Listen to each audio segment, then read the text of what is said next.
Hello and welcome to episode 124 of The Imperial Truth.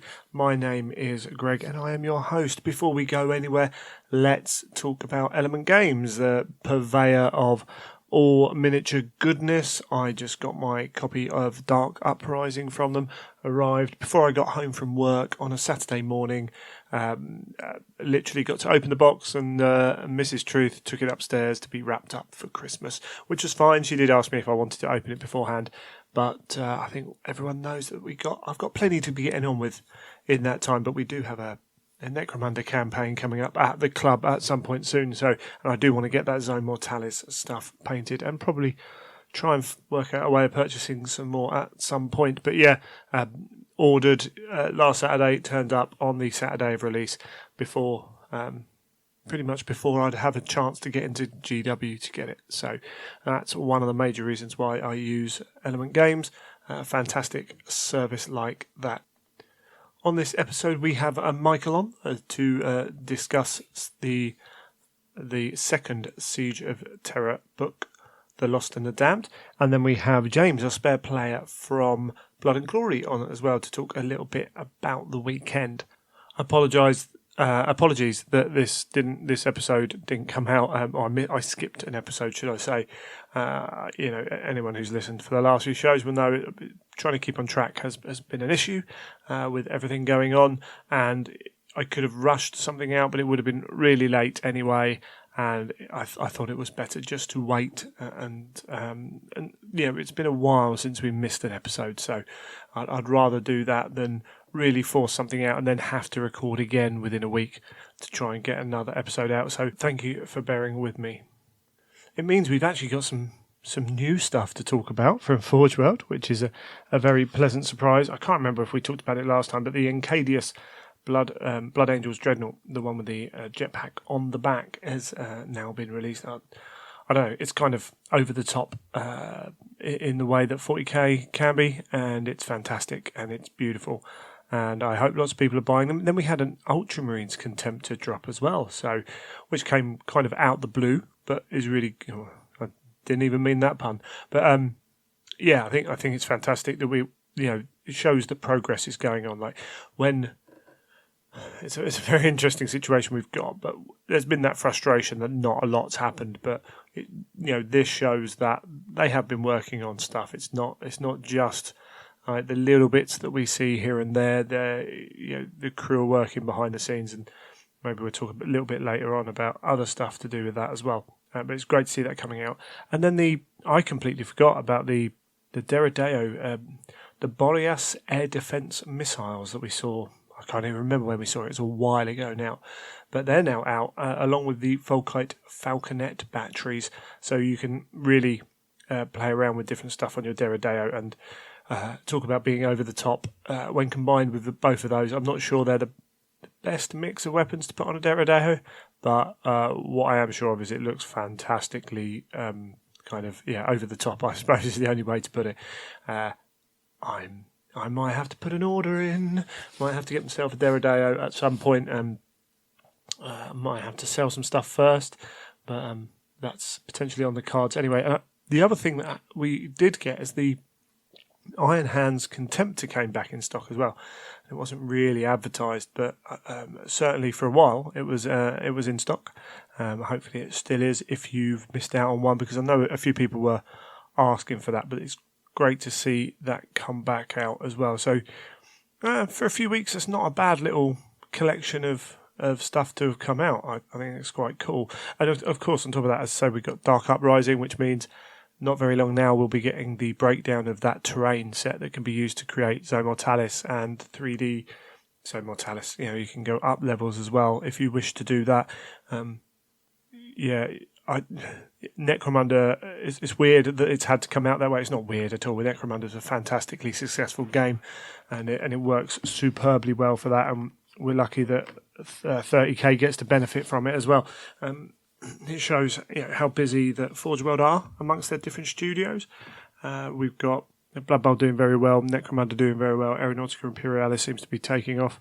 Again, that was an unintentional use of words there. But on top of that, we've got Middle Earth doing well.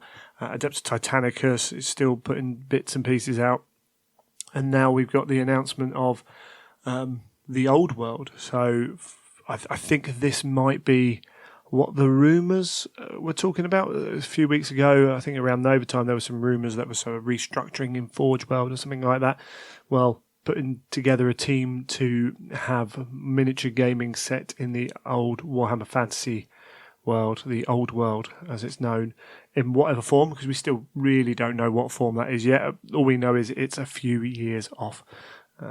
So, yeah, maybe that restructuring was purely that aspect, but we'll never know because they'll never tell us, I suppose. I know a few people questioned why they announced it so early. I think the fact that we had rumours about the arrangement of Forge World's teams was a pretty good example. Excuse me while I tell Magnus off. And I'm back. Thank you. He's trying to play with some Stormcast there. Bless him. I think the fact that we had rumours means that if we see a team expanding, or there's talk of a team expanding within Forge World, and we don't see much of a change in output or a different style of output, then people ask questions. So by announcing what they're doing, they're kind of controlling those people, saying, but you employed these people, why haven't you made extra stuff? Why aren't you releasing stuff more often? All those comments that normally come Forge World's way. So there's an advantage in doing that. There is some talk that the timing sits well with other game systems as well. Potentially that's something they chose to do. Who knows? But it gets people excited as well, and it creates issues another way for Forge World, bless them. They're going to have to update us semi-regularly on that, and they put a vague date out because, as we know, anyone who likes Adeptus Titanicus knows that when you announce something and you miss that date by even a couple of months, or with the Black Books, and they don't announce dates with Black Books, but the community sometimes thinks they have. When you haven't hit those perceived dates, then you just get questions of why, and it all turns a bit salty. By giving a very vague time limit, it means that they control that to a little bit. I mean, you're never going to stop it. But exciting times. Forge World doing more and more stuff. Hopefully they'll get all their new building up and running fully at some point soon, and we can see it all working really well together. And I know some people are worried of the impact it will have on Horus Heresy, Anuj and those guys, Neil, and I think Emma's still in there, and then they're still working on rules. They're not having to do 40k rules, so I don't see an issue with that. And I'm sure there's plenty of people who are still keen to do a lot of models, and Forge World they've moved to this new style. Nothing's really changed since they've moved to this release schedule that's on a similar path as Necromunda and Blood Bowl and Adeptus Titanicus. So I don't really see anything changing. We are in the new norm, and if that's the way it has to go, then that's the way it has to go. This is where we sit. We have to accept that Heresy is at that level, I suppose. And it's not the big game that 40k and Age of Sigmar are, and that's fair enough. And we have to roll with that, and that's not a problem. Even back in the days when it was all coming out, we were still only getting a few extra rules through the year. We were getting some cool models, but they're at the point now. A lot of the models are out. Like the basic ones, we got Marines out. There are gaps in there, obviously, but we got a lot of stuff out, and this is the way 30k is gonna roll forwards. And I don't necessarily think it's as bad as it's made out to be. I think we just have to be aware of that fact, and it opens up space for the community to take on a bit of ownership as well, potentially. So if you do want to see something happening with Heresy, then there's no reason why you can't come up with your own stuff as well. Anyway, during the talk with Michael, we do mention the Black Library Weekender because it was recorded before we went. Obviously, this is coming out afterwards, so we've been. I have my copy of the first wall. Michael's read his. I'm about halfway through mine. There's some really cool stuff in there, really exciting. Obviously, I'm not going to give any spoilers on that. And Valdor's also out. I have read that when it becomes available to read. It's fantastic. It feels different from a heresy book. It feels different from a lot of 40k books, and I think the timing it's setting is part of that. And maybe Chris has decided to do something a little bit different as well. It was just before the thing happened that I realised what the story was actually telling, what story was being told in the book. It was really, really interesting, and they were keen at the Weekender not to say it's a series of books. However, there will occasionally be books that come out that fit the same mould. So it's characters within the Horus Heresy setting. It's not a Primarch's novel. But they were keen to make sure that people weren't expecting 2 books a year or anything like that. It's an as and when kind of product. So I look forward to seeing more, to be honest.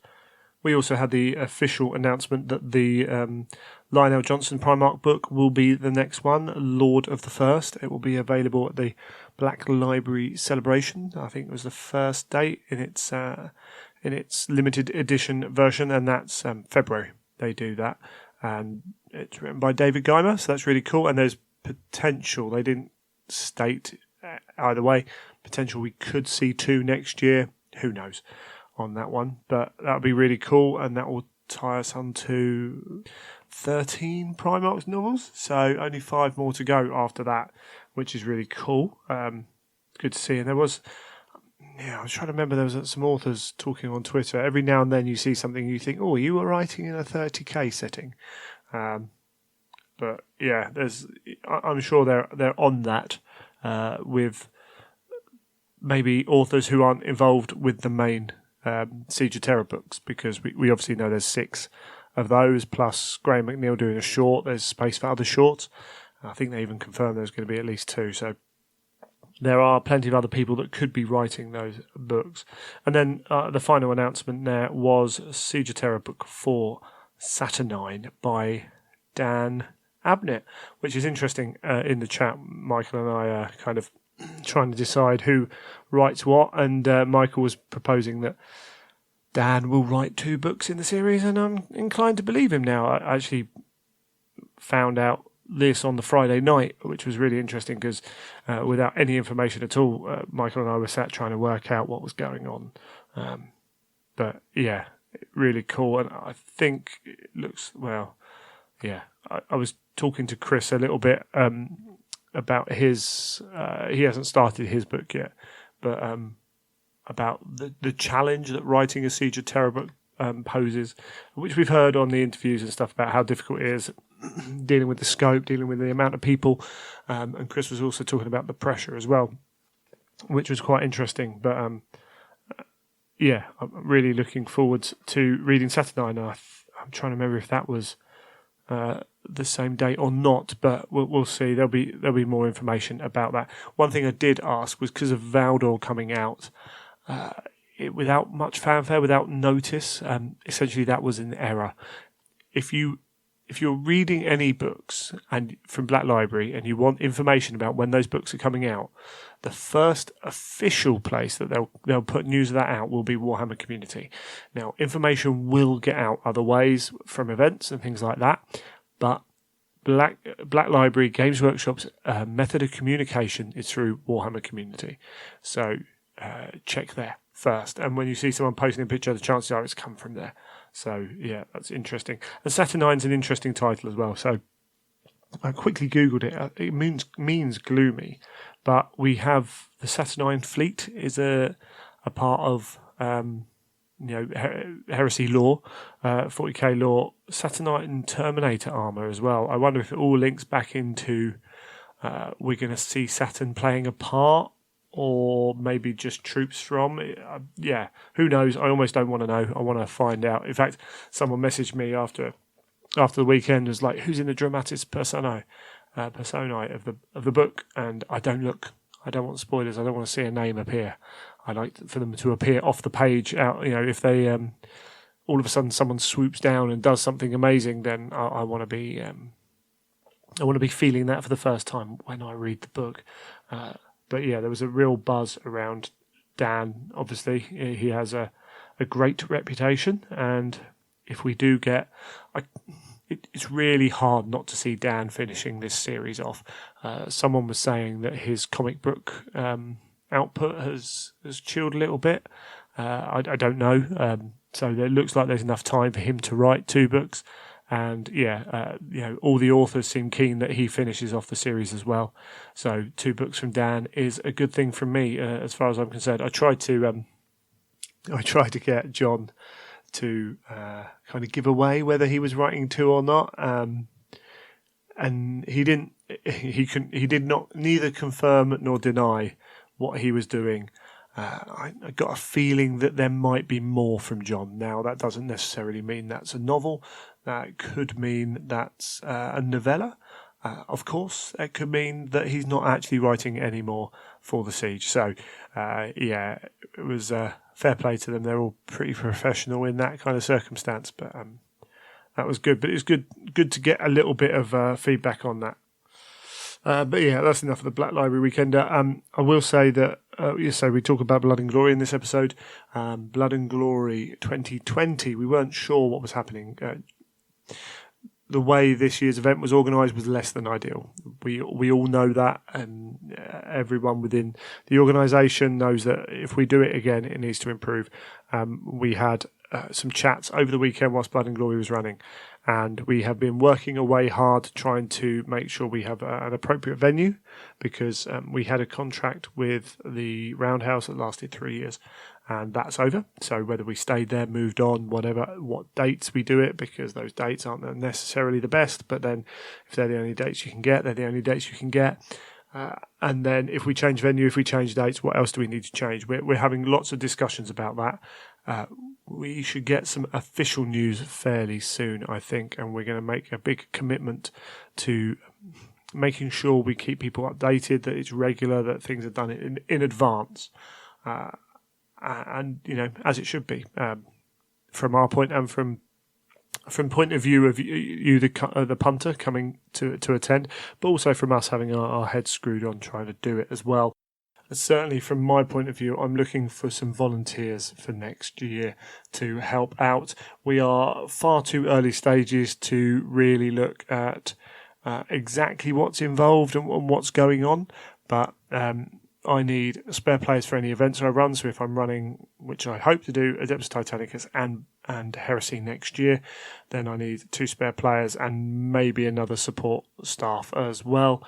And it's a tricky thing to do. If you are interested, then please get a hold of me. It's one of those weird things.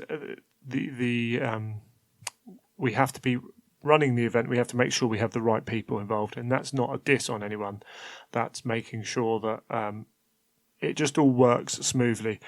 There are many people at my gaming club who I would love to ask to help out, but I know that we would clash, that kind of thing, and it's not some of my good friends I couldn't work with in that respect. So if you maybe have a little think about it, as I say, we're going to get some official news up, but if you are interested in helping out at Blood and Glory next year, even if it's only for a day, feel free to contact me. There's no obligation and there's no promises from my end either, but it'd be good to get the word out there, to get that started off as early as possible. And I really look forward to attending it, or running it, helping run it in 2020, should I say.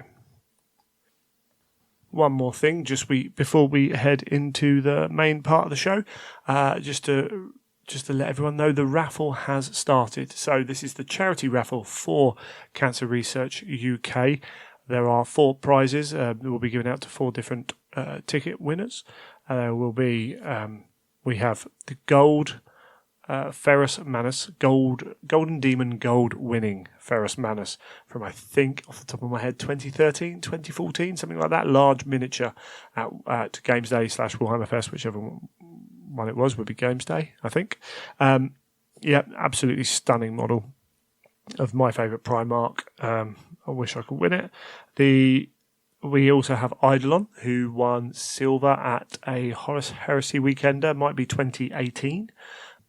two fantastic models. So 2 tickets for 2 separate prizes there, and then we have books. We have limited edition copies of The Lost and the Damned and The First Wall, both signed again by their authors, and also the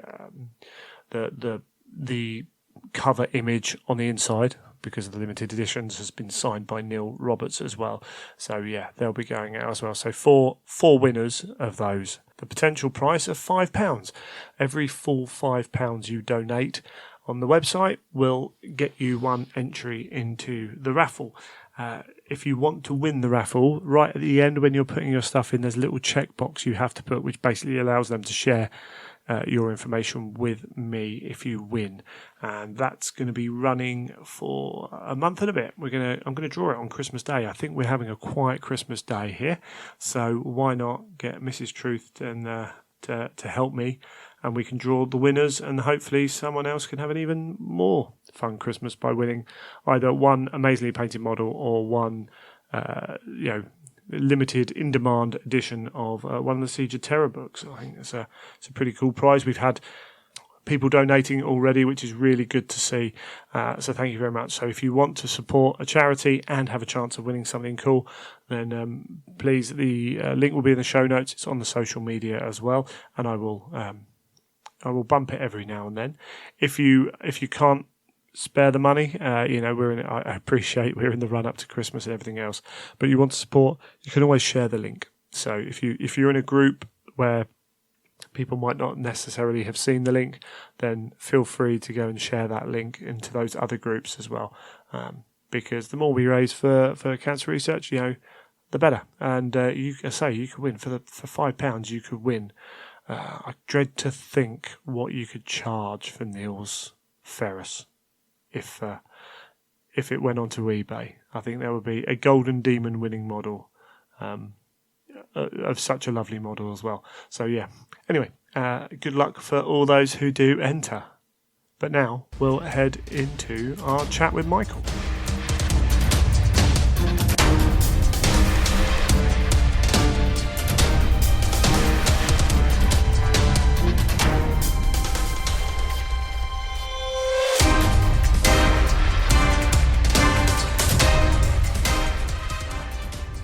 Well, we can welcome back Mr. Michael to the show. How are you doing?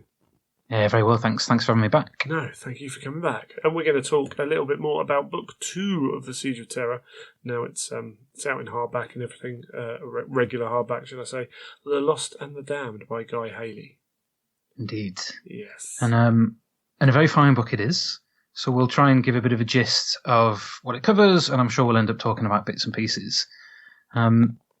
We can't really talk too much about this without spoiling at least a little bit of the Solar War. We need to talk about where it lies in the siege. So I guess if you've not yet read the Solar War, switch off. But it's not going to be it's fairly obvious what's going to happen by the end of book 1.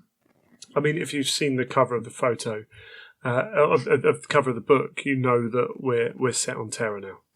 Yeah, we've landed. So exactly. If you've seen that, you understand that part. I think that's fair. So book 1 ends, and the actual physical siege has started. So the traitors are at the gates, and they are besieging Terra, the world, as opposed to just entering the Sol system.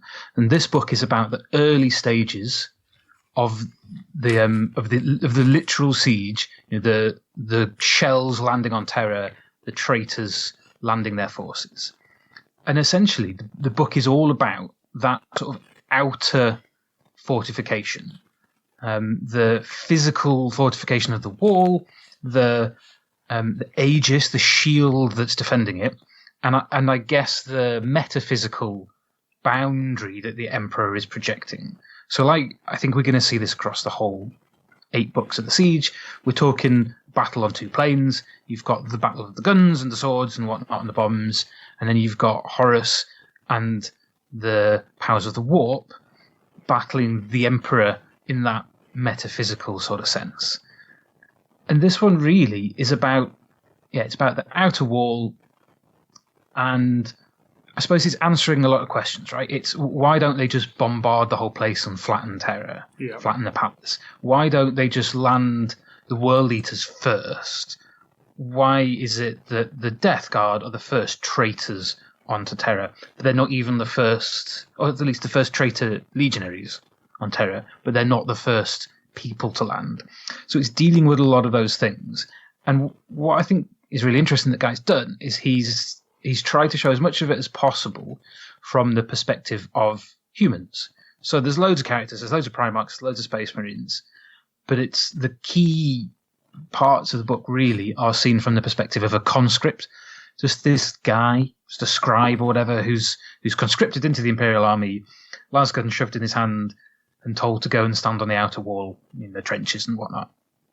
So you've got the literal bombardment, you've got the traitors testing this sort of shield that's covering the palace, you've got the Lost and the Damned, the title arguably representing the traitors as a whole. I've said in my review, you could argue as well that it represents the bickering demon Primarchs.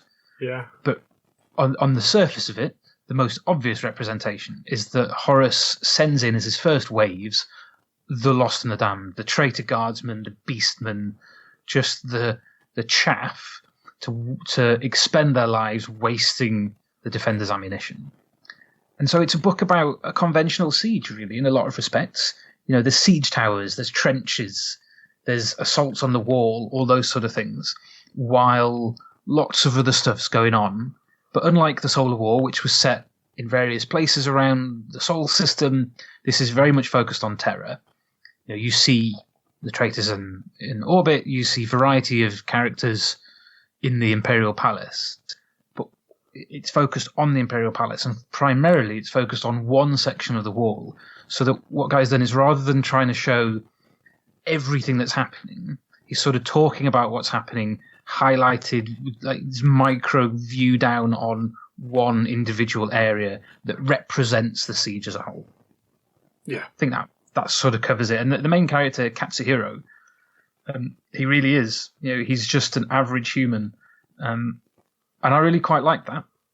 I have a feeling there might be some hardcore Space Marine fans who begrudge that a little bit and would have preferred more Astartes action. But Guy, I thought, did a good job of essentially explaining why it's the humans first and it's the cannon fodder. And they're not necessarily throwing the Space Marines on either side into action in these first waves. Yeah, absolutely. And I think it does a couple of things. Like, we got 6 more books of this series to come.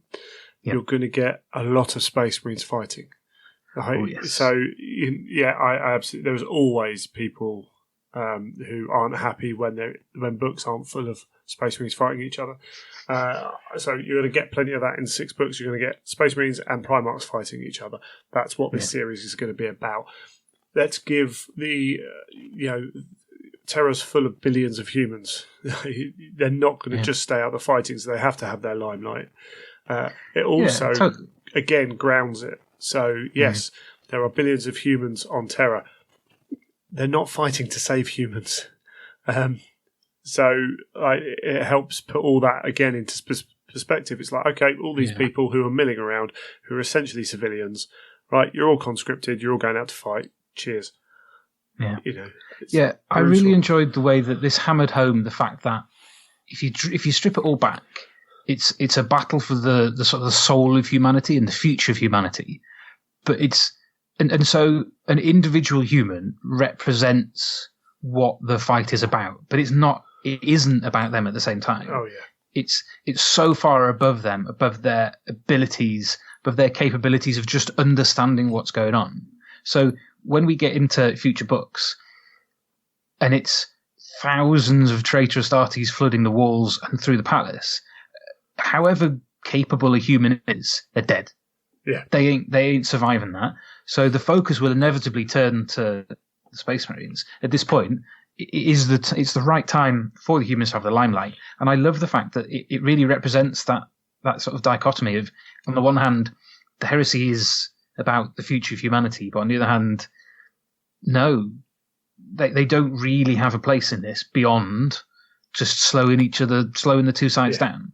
Yeah, I thought that was really quite powerful. Yeah, and another example of it doesn't matter how many humans are lost, just as long as humanity survives. And that's something that you can never forget. That's the final goal of the Emperor is to that we know of, that he claims is to make humanity survive. And then what's fun is on the other side of it, you've got Horus, who started this off 7 years ago, whose very kind of reasons for starting it off was to save humanity from the tyrant who had lied to them, who the first acts of this is throwing the lost and the damned, drugging them up and firing them at Terra to clog up the machine of defence. So you get to see, good old Horus, all those people who say he was the good guy. Again, this is 40k. There are very, very few good guys in this whole Indeed. setting. And it's interesting what you mentioned, the sort of his decisions, his motivations at the start. There's a lot of foreshadowing in this of what is going to happen next, some of which we sort of knew about already, obviously, some of which are hints of things that are I don't want to say what they are, but just little moments of, oh, that's interesting. And of course, while Horus is in it, we haven't really been in his head much, if at all, in the whole series. And this, we're seeing him through Abaddon's eyes, and as a character who was lost a lot of what made him Horus and what made him the War Master. It's been replaced by other things. His motivations are clearly very different now. Some of that goes towards those sort of questions I mentioned earlier of why are things happening in certain ways.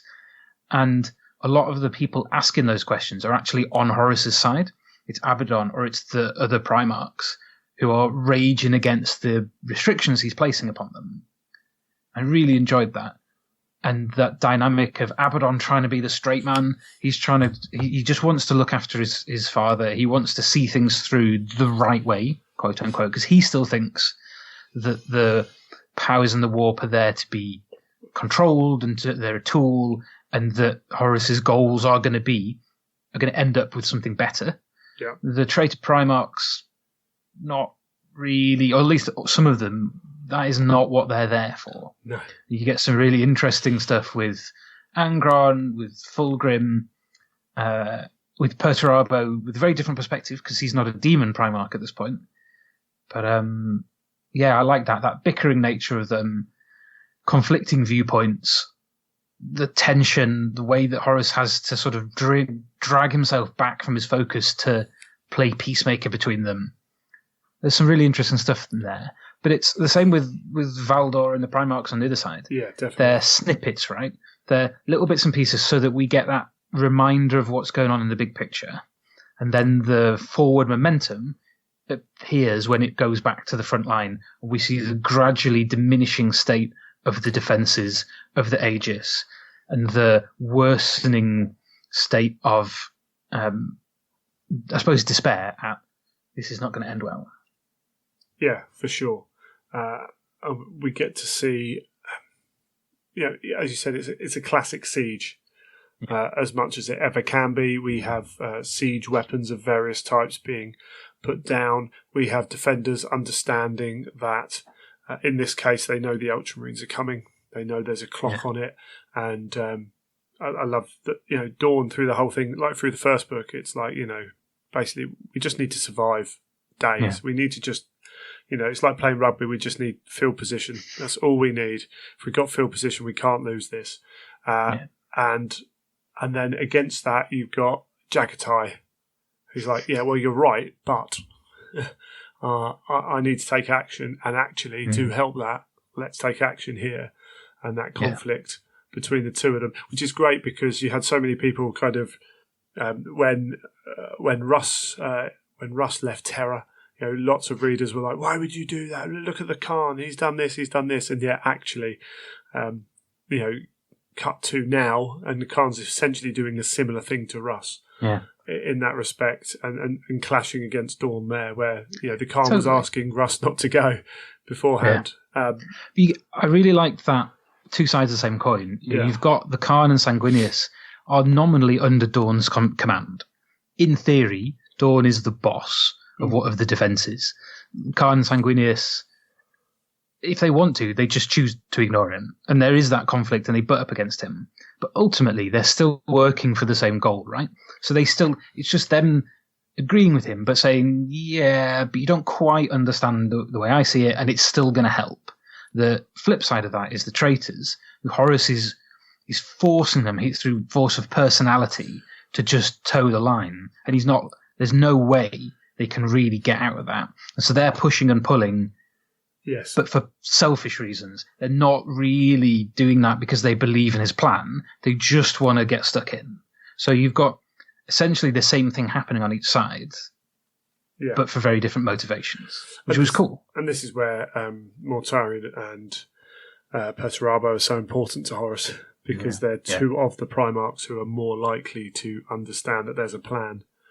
Totally. Speaking of Mortarion, without talking about the specifics, the moment he arrives into the story and the way his presence is felt, absolutely loved it. I just thought that is brilliantly done.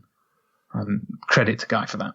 Yeah, it's he talks a little bit in his afterword actually about the writing of the book and the processes he was looking at for it, and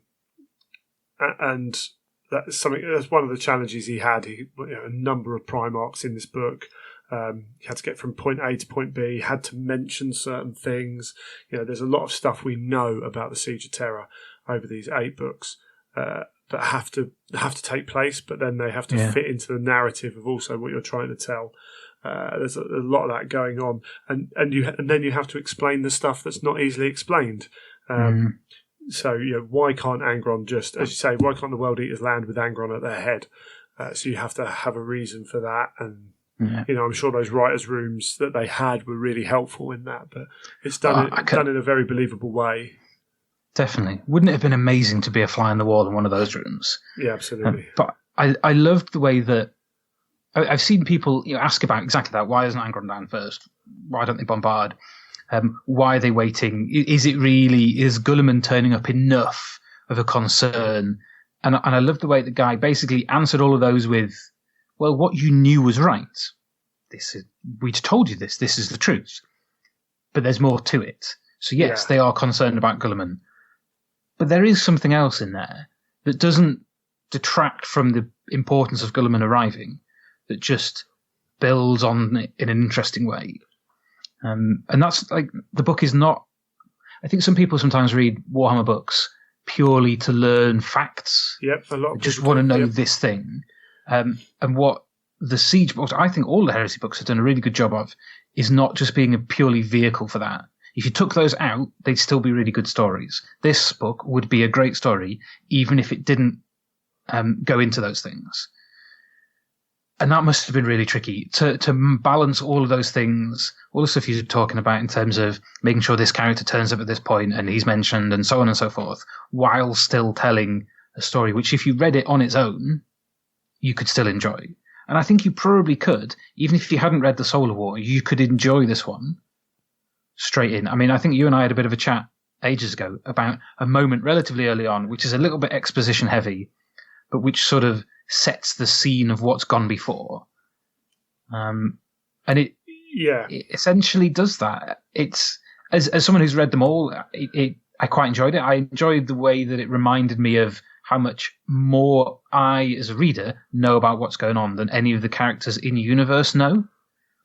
But I also feel that if you haven't read The Solar War, if you maybe haven't read the last few, and you were just desperate to start with this, it would help you pick up the threads of things.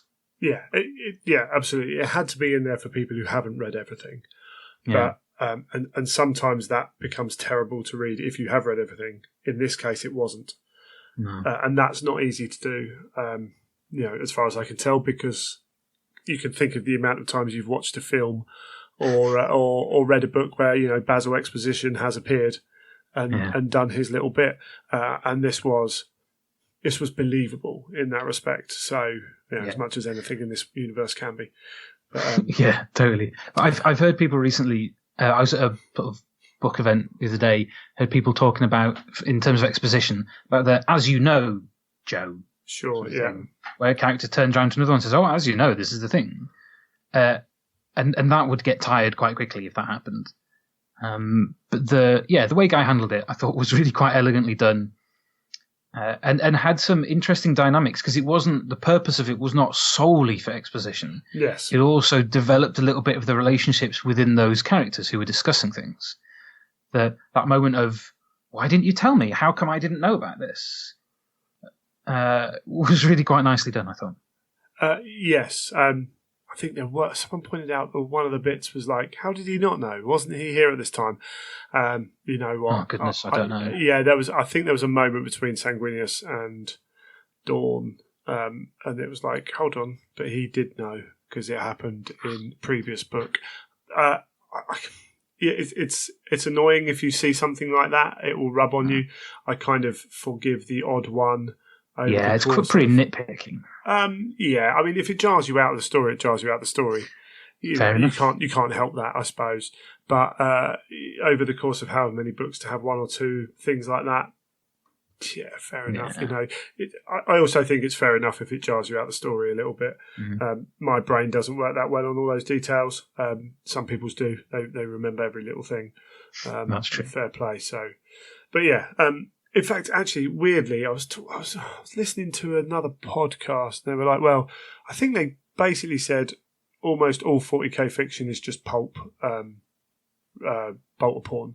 And I was like, actually, you know what? I kind of refute that a little bit. Yeah. People say they aren't the classics. Yeah, that's what you always hear. And I'm like, but actually, I can't talk for this book. It's a little bit off topic.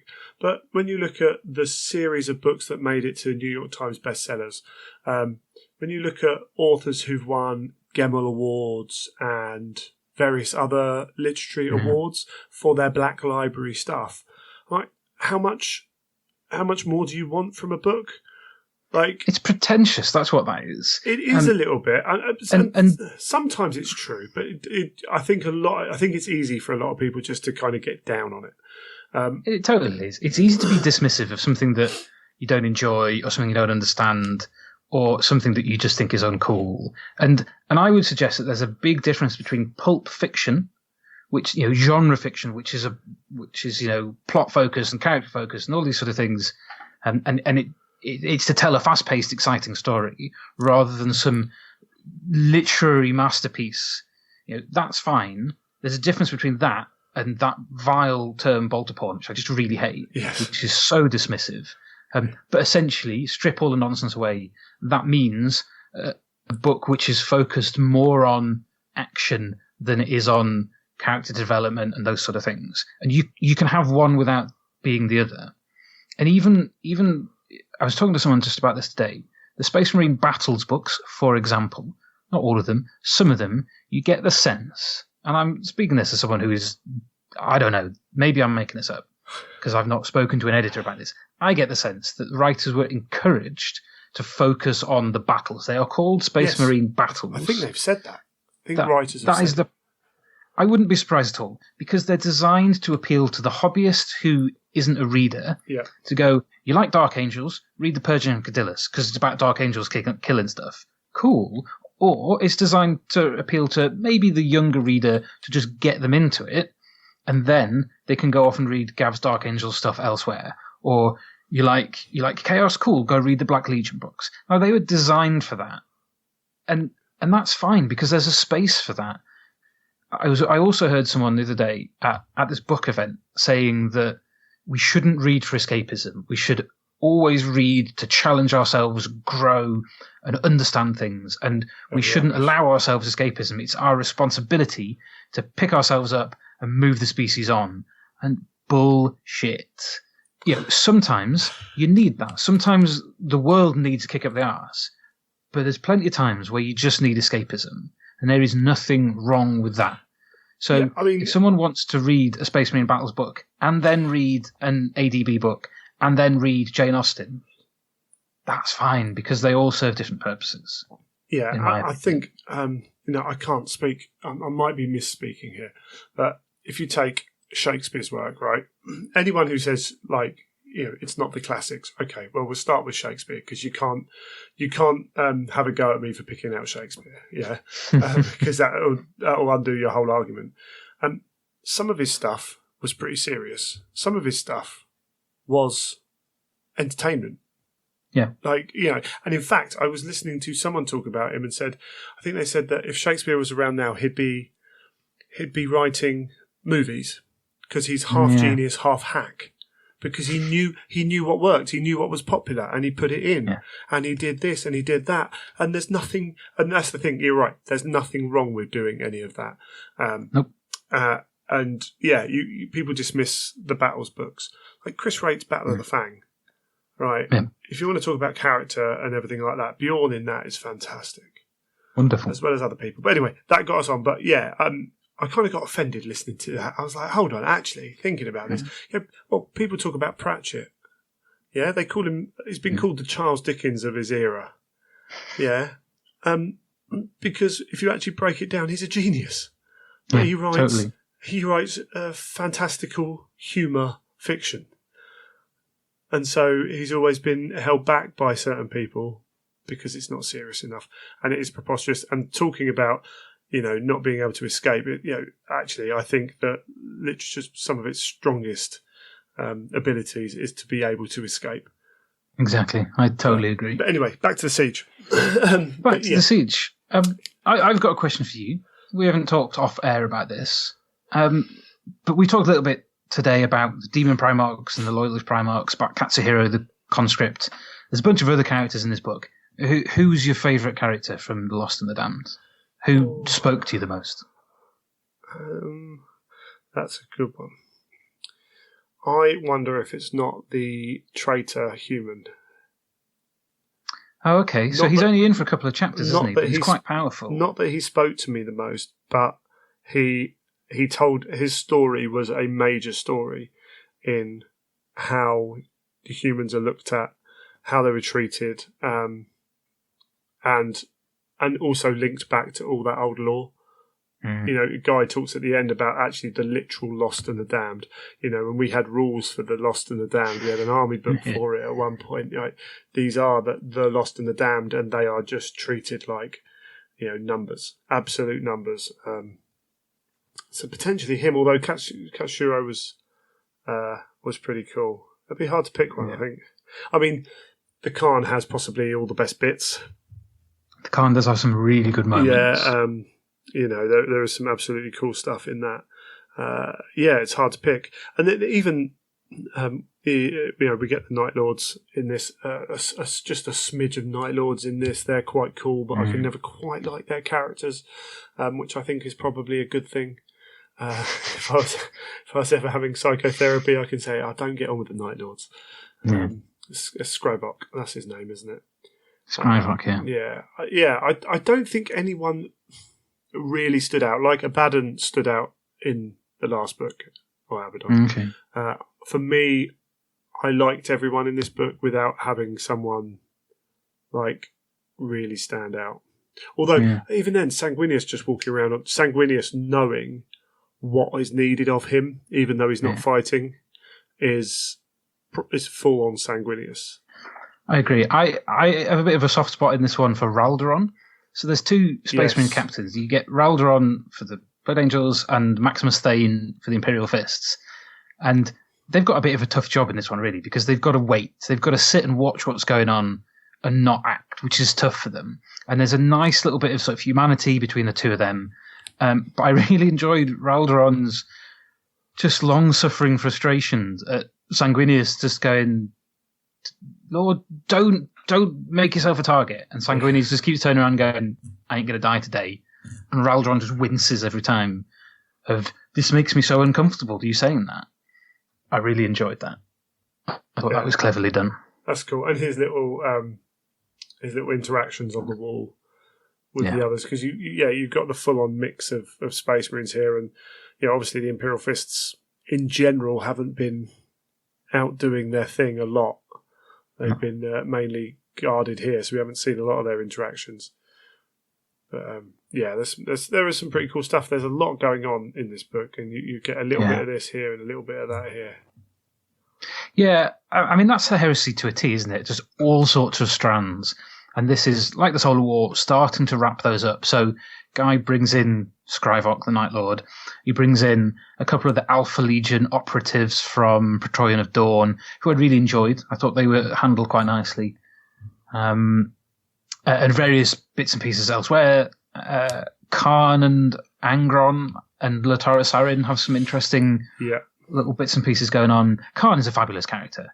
I asked Guy in my little rapid fire interview with him what he enjoyed the most about it, and he highlighted the scenes with Khan. He'd not written him before, so I thought that was cool. There's a lot of really good stuff. I think my overarching sort of feeling when reading this and coming to the end was how satisfying it was. It's a well constructed book that's dealing with probably, I mean, I'm projecting here, but probably the least glamorous part of the siege, like the least cool part. We've had the war in space, and this is just the grinding through the walls. So it's not got that excitement of being the first one. It's not got that, oh my god, all this stuff's going on and the different gates and Abaddon coming off the plane and all these sort of things. You haven't got that. You haven't got that star singular fight anywhere. No, exactly. So we've not yet hit the big beats that we're expecting of Sanguinius fighting Angron and that sort of thing. So there's foreshadowing of all that sort of stuff, but none of the big things that we knew about happen. So there's cool moments. There's some big stuff going on, but it was never going to quite have that hype of the first one or what I expect will come in 3, 4, 5, never mind the final ones. So you have to sort of bear that in mind. When you think, that's right, actually, it's not got these bits and pieces. I didn't really know anything about what was going to happen here. It's really effective. And then you get that awful human viewpoint of, oh my God, this is just impossible to survive. How is this going to work? How is he not going to die instantly? And then you get these wonderful sort of ecstatic moments of when Sanguinius or the Khan come and walk through the human ranks, and they just see these gleaming jet bikes sallying forth, or Sanguinius descending from the wall, and you get those moments of euphoria in amongst the grind, and then you see the traitor perspective, and like I say, that there's a human character, there's a beastman, you get these viewpoints of, wow, this is bad, and you can almost see where they're coming from. You can see how bad it is for them. And then you get Abaddon's viewpoint of, I'm increasingly not happy with this. Yeah. And I still have a feeling in one of these books he's just going to turn around and punch Sardu Layak, and it's going to be brilliant. Yes, absolutely. I really hope that happens, actually. And not necessarily kill him, but just punch him in the face. I feel like for Abaddon's character, that would be very satisfying. Yeah, I could almost see that, particularly if they don't do it during the siege, like post siege, but when things have gone completely awry and there's no comeback now. If I want to do this, I can just do it. Yeah, totally. So there's a ton of really good stuff in this. I think it sort of illustrates just how awful things are, like I said, and it moves the narrative on, and it sets the scene for what's going to happen next. Don't want to give any spoilers. It's fairly inevitable. If you've read a book which deals with a siege, you'll have at least a vague idea of the stages, breaking through the walls and those sort of things. So the scene is now set for The First Wall, the novel of Gav's, which will be out soon. And I think Guy's done a magnificent job of bringing all those things together, which must have been a nightmare. And like I said before, just telling a really interesting, entertaining story. I like the fact that he brought in a few of characters he'd dealt with before, brought in a few other bits and pieces. I think it's really effective. Yeah, I was very pleased.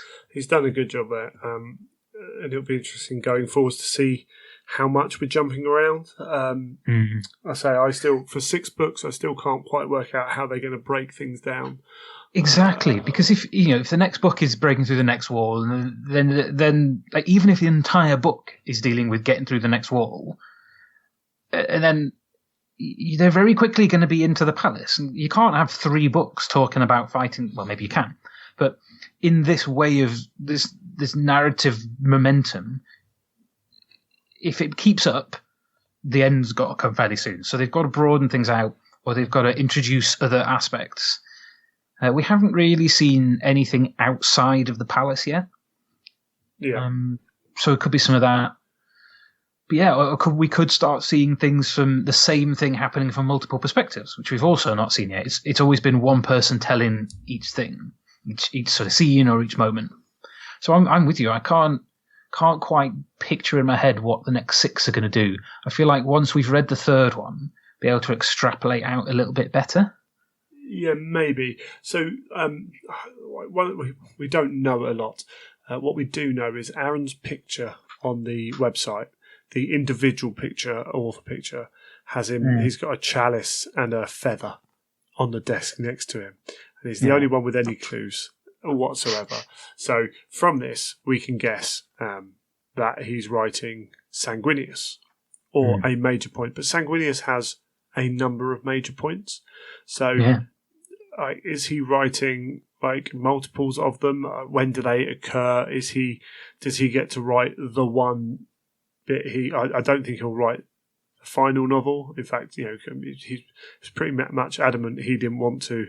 They all want Dan to write it. I think Dan will write it. I agree. I think that's the most kind of plausible thing. Is he writing the scene with Carbanda? Is he writing? I can't even remember what else he does. But he goes like 2 different gates, doesn't he? And something like that. Does something else as well. We've got another ride forth. We've got Jagatai's got to meet up with Mortarion. Really, isn't there something about the spaceport as well? Yeah, he sallies forth for the spaceport, if I recall correctly. I don't know. One thing we have got is we've got the Perpetuals to fit in at some point, hopefully. Oh yeah, I forgot about that. So maybe that is coming in, maybe in the last book. So maybe that last book is quite focused towards. Well, of course, the last book could, in theory, be the aftermath. Yeah, it could be. It could be the final moments and then into the aftermath, which you would hope that they. Well, I don't know. You could end it with the Emperor being enthroned. They've said a number of times that is the end of the Horus Heresy. Is the Emperor being put on the Golden Throne? You could end it there quite happily, or you could fit into the Horus Heresy narrative. At least the traitors, fleeing. But there are lots of different ways to do it. But that last book could be a very small amount of time, in theory. Yeah. You've got a lot of events that are going on the Vengeful Spirit. Like from the moment the shields come down, however they come down, I still like to think that Horus, it's the most obvious kind of explanation, because I think there's a kind of beauty in that, not having too many plans all the time from other people. But yeah, you could do the last however many hours or whatever, or it could be a longer book. There's a lot, and obviously they planned this out, and they've given themselves enough time to do it all, but and not to drag it on. But that's a tough one. It is. Well, I think we've covered a lot of this particular book. How about a very quick bit of wild speculation about the order of authors? So we know Gav's written the third one. What's your bet for book 4? Sorry, Magnus was just deciding to join us. The cat Magnus, not the Demon Prince. Well, who knows? Are they one and the same? Is it a shard of Magnus? It could a furry shard of Magnus. That's going in all sorts of weird directions. Yeah. He's just decided to sit in a place he's never decided to sit in before. But of course, because I'm recording, he has to do it now. I've no idea. The first war, wasn't it? I think Dan's going to write 2. I'm going to lay my cards on the table. And I think Guy's going to write 2. Yeah, no, do you think Dan's going to write 2? Because Dan would really have to be 4th book to do that. I'm not too sure. I think he might have enough on. I think it's entirely possible, but I have a gut feeling, which will probably be wrong, but I would say Dan 4, Chris 5, Aaron 6, Guy 7, Dan 8. See, I've got Aaron for about 6, Dan for 8. Yeah, I think we could see a John French book. Certainly possible. I think so. So Dan could do it. There's absolutely no doubt about that. Games Workshop have just announced their partnership with Marvel to do comics. Yeah. If they don't lean on Dan, I think they're missing out a golden opportunity. Dan works with Marvel so well. They trust him. Games Workshop trust him. Why would you not try and get Dan involved on a comic book? I mean, that's fair enough. And his Eisenhorn TV show. Yeah, there are other people, though, that could do that. So, yes, it could work the other way. I would like to see Dan involved with that. So you think 2 from John and 2 from Guy? That's what I thought at the start, because John wrote the first one. I thought that gives him enough time to write 2. Guy, we know, could write 2 in a row if he had to. Yeah, and then I'm trying to remember kind of what I know about the timings of how everything works, and it all depends like how they finish up. But you would think Chris doing the spaceport with the White Scars would be awesome. You see, I don't think there's any any value in assigning authors to what they've written before. No, absolutely, because I think they'll be enjoying mixing that up. But I'm just thinking more through it. But yeah, I think Aaron sits. It's either 6 or 7, I would think. I can't remember what order that Sanguinius is. No, I've no idea. Goes in. Dan, yeah. I mean, yeah. Who knows? I'm trying to think. Who else is? So who we got? Sorry, we got. So there's still one to come from Chris. We got Chris. So Chris could be book. If we think Aaron's not going to come yet, so Chris is probably then going to be book 4. Book 5 then is probably going to be someone who's written one before. So maybe John or Guy. I think Guy's second one will be 7. It would make sense. That You would think give him the time to do that, because even with the speed he writes, you want that time. You want to get it right. You don't want to be rushing him on that. Which would leave Chris 4 or 5. But if I'm right and John's writing, whoever's writing the second one also needs to write that. So yeah, I'd go Chris 4. Then maybe John 5. Yeah, I'm still going Dan 5. That's cool. It'll be interesting to see. 4. But yeah, I mean, hey, I'm going to enjoy it. Well, all of them, regardless who writes them. Well, we've got the Sisypheum story coming out, haven't we? Great novella.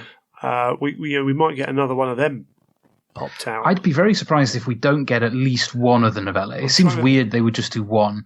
I'm pretty sure at last year's Weekender, BL said that there were going to be novellas plural. It'd be interesting to see where they focus. Like, who's not there? Do you handle the perpetuals in that respect rather than put them into a novel and everything? But that seems like if they are going to play a big part, you'd want that in the main story. Yeah, it feels like the novellas. If you have major players, then in the novellas they're going to be marginalised. Yes. So the novellas, in my opinion, would make most sense being marginal characters. So this crew of the Sisypheum we're never going to be on the vengeful spirit at the end, were they? No. So it makes sense to just extend and potentially finish their story in a novella. I can't immediately think of other characters you might do that with. You've got potential for some of the Night Lords and the Emperor's Children who aren't playing, who are deciding to go and play on Terra. Yeah, or maybe even someone like what's going to happen with Sevatar. Yeah. Yes, absolutely. Sevatar would be a good one. 1,000 Suns could be a good one.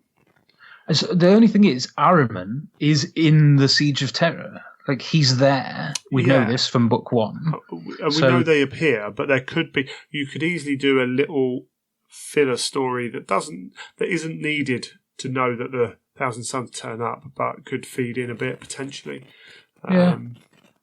Not necessarily. I would be surprised by that, because the focus has very much been on Ahriman and Magnus, and Ahriman and Amon are not going to leave Magnus's side, I don't think, judging by their actions in the Crimson King. Yeah. Maybe. But hey, I love the 1,000 Suns, so I'd be happy to have more stories. Maybe the Space Wolves, maybe one of the legions that's trying to get back. Yeah, that might be fun.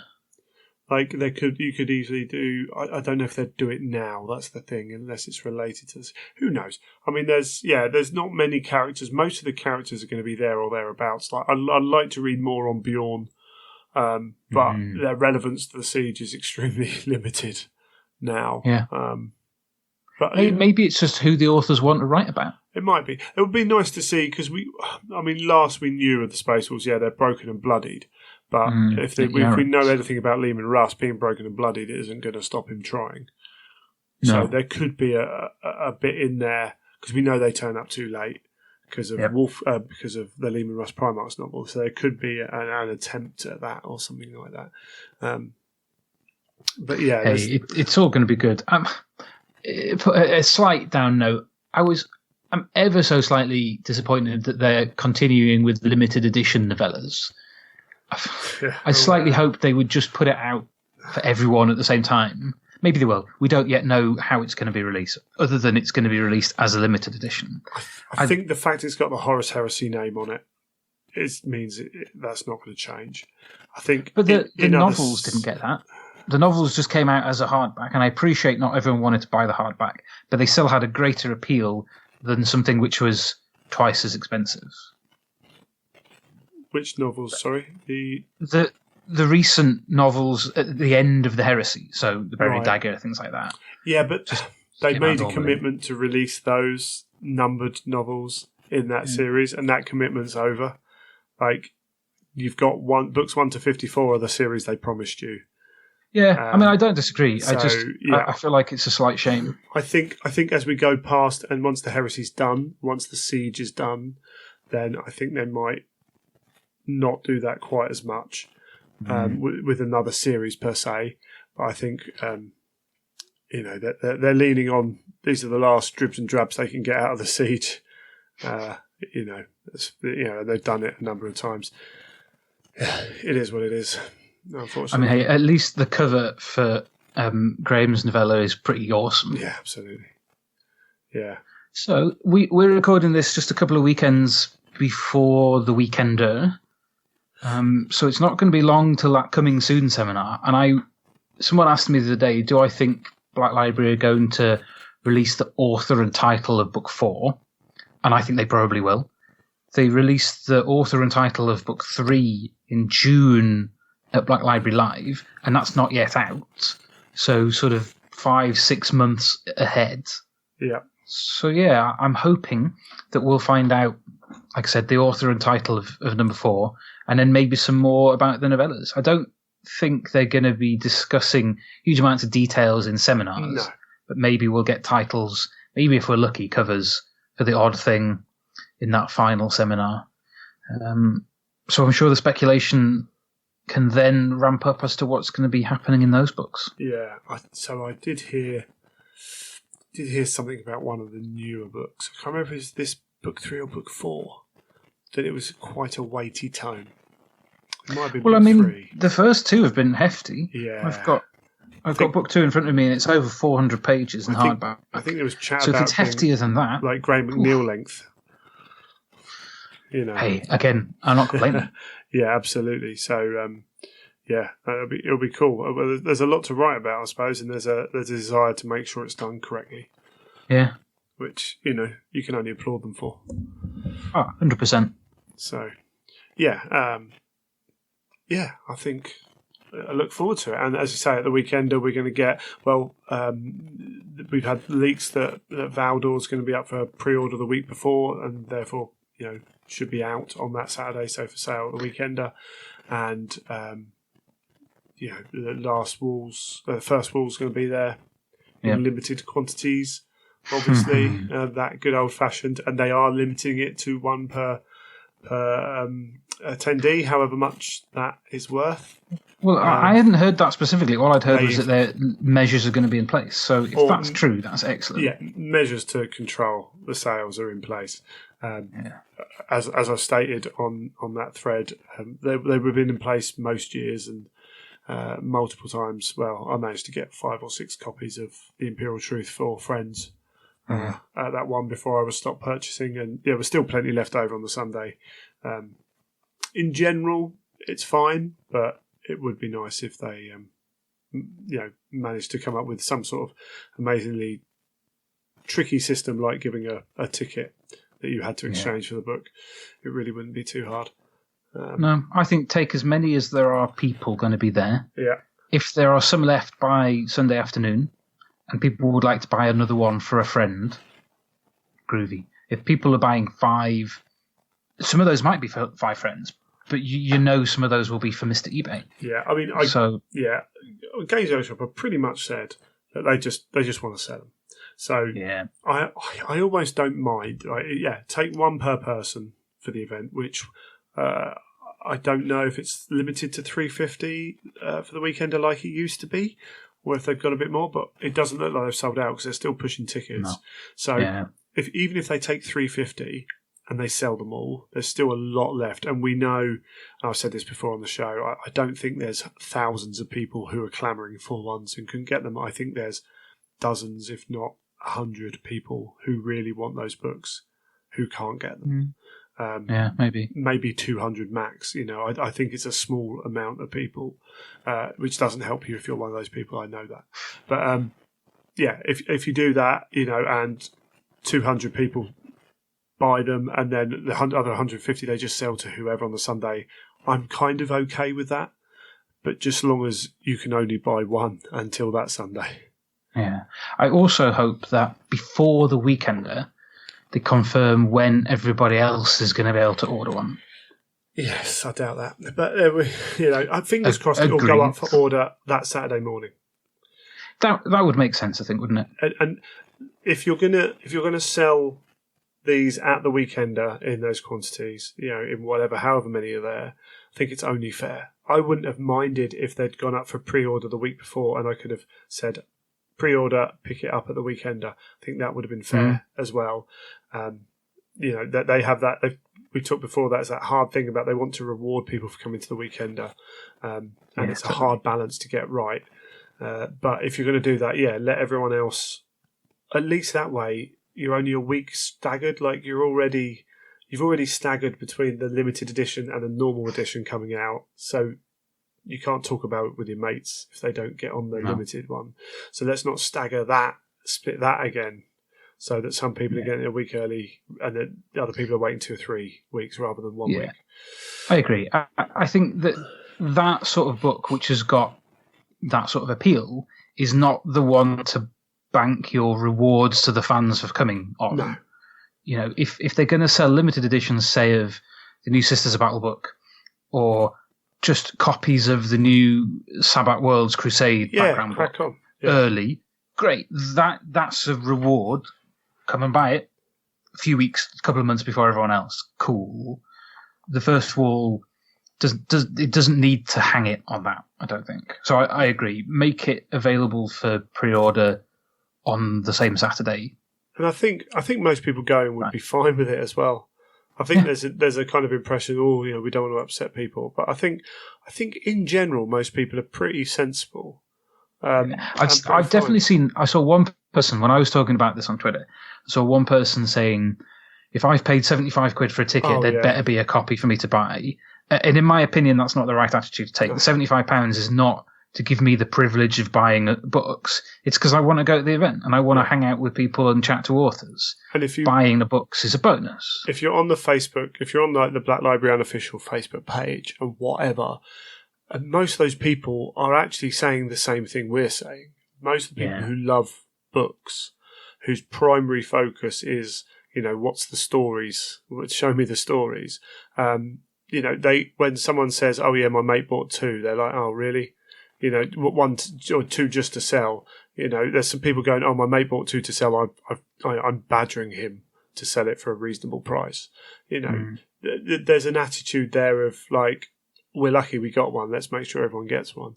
If you're going at it a different way, it's but whatever. I mean, people can do what they want to do at the end of the day, can't they? Absolutely, it's everyone's own prerogative. I feel like though, if you're thinking that you're going to pay that much money just so you can get your hands on something in advance, you're almost setting yourself up for disappointment. Yeah, I mean that's the highlight of your weekend then. That's basically what you're saying, is I pay £75 to purchase one book. I'm prepared to pay £150 for this book if I get it a week early. And it's like, well, yeah, there's a whole weekend out there. Yeah, cool. And some people do. They'll just sit and read, and they won't go to seminars, and they'll just read and read. And cool if that's what you want to do. But I feel like you could be getting more out of what you're doing. I agree. Hey ho. Yeah. Anyway, but I'm certainly looking forward to the weekender. It'd be nice to catch up with lots of familiar faces. Indeed. People, hopefully some new faces. All the authors. Should be a good few days, I think. Yeah, should be. Awesome. All right, well, I think we'll leave it there. Yeah, I'm sure we'll be back to talk about more heresy stuff reasonably soon. Too right. Yeah, definitely. We got some Primarch's books to do at some point. It's all good. It's all good. Yeah, I've got to catch up on those. I'm at least one behind. Yeah, we had the announcement. All right, well, thanks for having me. The Lion's next. Oh, yeah, I forgot about that. Mr. David. So when's that going to be? Early-ish next year, you think? I would have thought so, yeah. I think we'll find out a little bit more at the weekend. But yeah, that'll be cool. Yeah. All good fun. Awesome. All right, well, thanks for coming on, Michael, and we'll speak to you again soon. Thanks for having me. I'll speak to you soon. Cheers.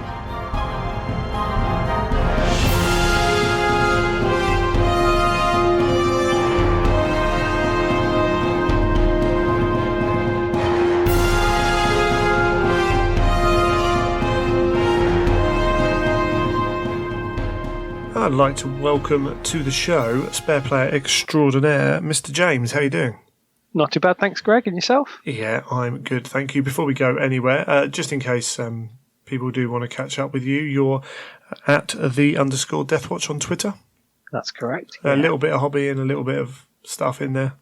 Yeah, not as much hobby as there should be, but life gets in the way, doesn't it? That is always the case. So I've known you a little while now.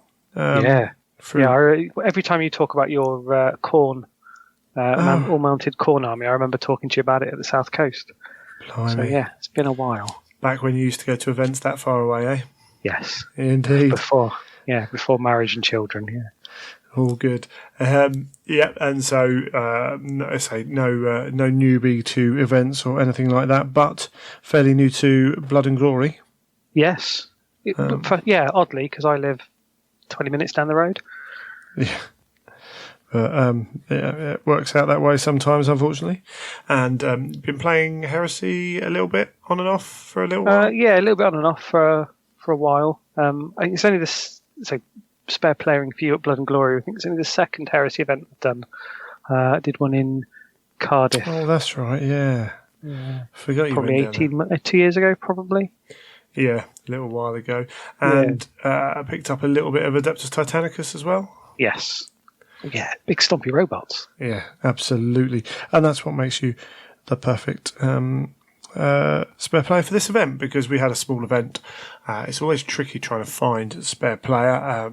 It helps if you've got someone local, because it means the outlay is that much less. Trying to ask someone to come to an event and maybe not play is always tricky, and we've been lucky, and Michael Botterell's done it twice for me at Blood and Glory now. But having you this year was, thank you a lot for coming down. My pleasure. It's good fun. Yeah, it's a bit different being on that side of the organisation, isn't it? It provides a very different feel, but sometimes not any less fun. As it turned out, you got to play most of the weekend. Yeah, got 4 out of the 5 games, yeah. So, yeah, that was all good. So how much, what were your, so are you familiar with the Roundhouse at all before? No, I'd never been there before. It's an awesome venue. Just nice and atmospheric, a big hall, but it doesn't get too noisy, even though there's nothing soft in there, which normally helps absorb sound. But I mean, I've been in, as probably half your listenership are, and I'm ex-workshop, and I've was based at Warhammer World for a bit, and you get busy events in there, and it's deafening. You leave with a headache. But I think the Roundhouse is so big and it's so tall that the sound doesn't seem to affect me in the same way. Yeah, it's funny how acoustics work with tall buildings. There's almost sometimes with a taller building it bounces around a lot more, but it seems to be tall enough to just absorb it. It's still fairly loud. It's always hard when you're when you're in the middle of other events going on. They're using loudspeakers. Yes. A PA system to do messages. That is one thing which sometimes made me wish we were off by ourselves in another room. This is the eternal. Do you want to be in your own little room where it's really kind of cool? And at Adepticon, they've had this where Heresy's been separate. This year at Adepticon, it was in its own little place, which is great because you've got this cozy little atmosphere, but you don't get as many people walking in. So you don't feel as much a part of the rest of the event, but also people don't get as much of a chance to come and see what you're doing. We definitely had people walking around the tables this weekend. Yeah, definitely. I think it helped that there was a bit of space around the Heresy tables as well. Not being rammed full. But I did go into the Warhammer achievements because they were in the separate little library, weren't they? Yeah. And that was nice, peaceful and quiet. But like you say, in some senses, it lost that atmosphere. Yeah, it kind of works a little for Warhammer achievements because it's kind of more relaxed, very laid back. That's an event I have played it a few times. Cool. Won my first trophy at that one. Blimey. I outpower gamed Ben Curry to the negative achievements win. So good. That is quite some achievement. So due to the numbers, we were all most of us were in that roundhouse except for those Warhammer achievement guys in that library. Although if that library is packed like it was last year for 40k, it gets very warm in there. Yes, I can imagine. And it's an eternal kind of decision of how, let's say, there are pros and cons to all of these different things you can do. You can't have a perfect event. It just, it can't happen, particularly when you're in an event where there are other game systems going on. It just cannot be done. So you roll with what you've got and you make the best of whichever situation it's in. And none of those situations would have been bad. But you try and make the most of it. What was great being where we were was the amount of so you'll have this as well. You played Warhammer for a while a few years ago. How many people from Age of Sigmar did you know? Have a little chat to? Probably half a dozen there. Yeah, and there were a couple playing 40k as well that I knew. Yeah, I had 4 of my club mates playing 40k. A load of people playing Warhammer. Some other 40k players I knew.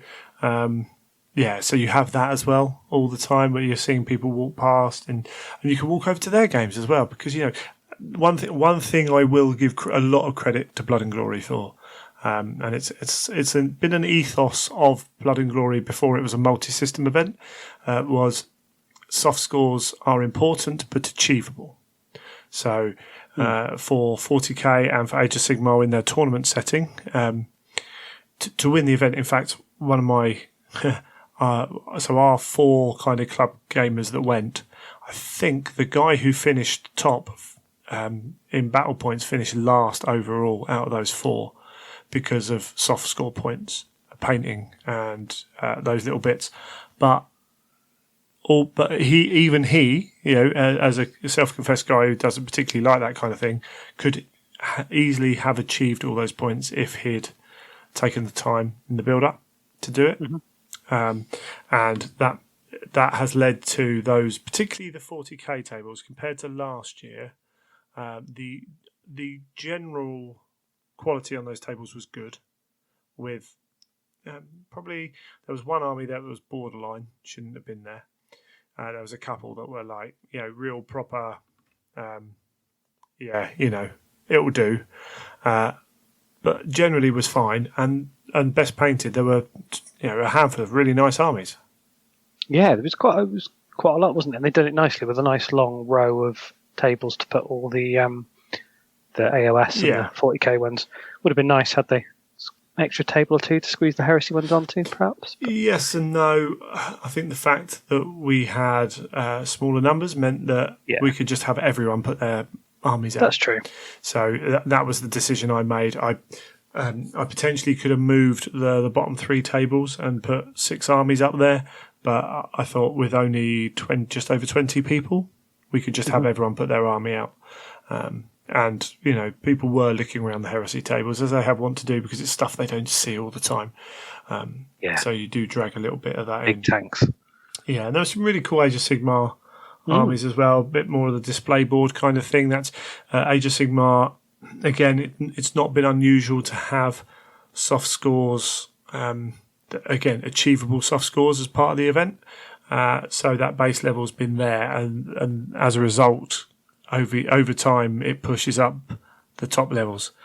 You get that rise of everything. So it's nice to see that. I say with 40k, with certain other events that go on, they're very focused on the competitive aspect of the game rather than, and therefore don't want things like your ability to paint affecting your score and who wins a competitive gaming event. And that's understandable, but I think there is plenty of room there to have that middle ground where everyone should be able to get the minimum, and therefore make your game look cool. Because at the end of the day, people could come into the roundhouse and walk round, and the last thing you want them to see is armies which aren't tabletop ready, because it doesn't look good. It doesn't make people want to play the game.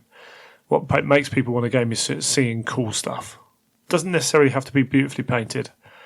In fact, as I say, I've told the story a number of times, but when I was at Warhammer World for my first Heresy event there, I was playing a gorgeous army and people were talking about my army looking good just because it was clean and whatever. So, I paint between the lines if I can. It's not a technical level of painting that's unachievable by any stretch of the imagination. But yes, it's all good. So, did you have any kind of expectations coming in? No, not really. I said I was there to be your spare player and lend you a hand as needed. But no, I think I'd heard positive things, as you say. I've got friends in the in other wargaming communities, and they've all spoken highly of Blood and Glory. So I was just looking forward to the weekend chance to potentially play some games and meet some new people, because I don't know that many of the Heresy people in the Heresy scene. And so, it was just a chance to hang out and talk hobby without having to worry about the clock and get home to the wife. Yeah, sure. So you played one game of Adeptus Titanicus, because we had, for those in other countries, we had the Rugby World Cup final on the Saturday morning, so we gave the opportunity for people to play on Friday night. So with Heresy, it didn't really matter if someone turned up late. One person chose to ignore the first game on the Saturday and rock up on the second game, and it not being a structured tournament event, we can cope with that. So we had even Adeptus Titanicus players for the event, but one of them played Friday night. So you got to play in that. Who did you play? Was it Alex? Yeah. Darren? Darren Winter. Yes. On the Age of Darkness host guests on there. So the Adeptus Titanicus was a very small event. We only had 4 players actually make it. Was that because how much Adeptus Titanicus have you played? Probably about half a dozen games. Right, sure. So semi-confident with the stuff? Yeah, I know. I think when you play war games for a while, you get to know the basics. Principles, basic principles of most games. And the fact that large chunks of Titanicus are there right in front of you on your the cards, aren't they? With yeah. So you can see you've got your weapon profiles and things there. You've got everything's on a nice piece of paper.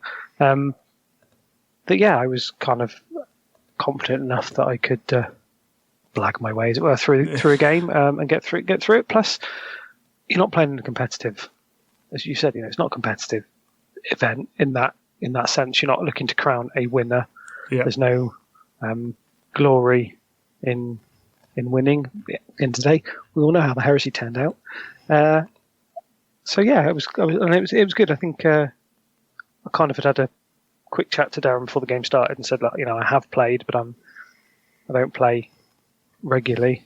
I might be a little rusty in places. But he was a great guy, very understanding. Pointed out a couple of things that I was doing that don't make sense. Sure. Yep. And it was just, great fun game. I like Titanicus a lot. It's very cinematic. Yeah, no, it's very cool. And we had some, we borrowed terrain off of, did you play on which table did you play on? Was it the Civitas Forge Rail board, or were you on one of the others? I was on one of the others, but we did have the GW Titanicus terrain. Yes, we had. Yeah, might have had a mix of some of the other bits as well. But there was a nice mix of terrain, different heights and areas. I know we did have one of the drop zone cardboard buildings. Cool. Yeah, just had that. Because I seem to enjoy scattering every shot onto that rather than time. Yeah, so we had 3 tables. We had Board and Swords is a gaming club, gaming shop in Derby, and they've actually got the Forge World 4 Forge World tiles and buildings that go on that. And then I bought we've got a Sector Mechanicus board at our club, which I took up, which has some, there's a lot of cool terrain here. If you take the ladders off, the scale doesn't really matter too much. So you have these big, it's all painted yellow. You've seen the pictures if you followed on Twitter or Facebook of these like drums, containers, as it were, which actually work really well, I think, for Titanicus and armoured containers as well. And then, the other table, which was a mix of some GW stuff and some of the drop zone cardboard buildings for a little bit more of a height and imposing scenery. How did that go then, that game? I'd like to say it was a nice, close game, but I'd be a lie. I think he'd obviously discovered some kind of weird, twisted chaos way to power all his void shields because they would not go down. Right. Whereas I don't think my tech priest had turned up. Sure. So mine didn't seem to want to stay up. But that's fun. I know he a few points he apologised. I don't mind. In fact, it's almost kind of more fun when it's horribly one-sided because there's it's almost like, well, there's nothing I can do. Sure. It's what's interesting is apologising for doing the thing that you want to do. Yeah. I want to save all these. Oh, sorry, I've saved all these. Yeah. But yeah, no, I think we all do it, don't we? In war games, you kind of feel guilty that.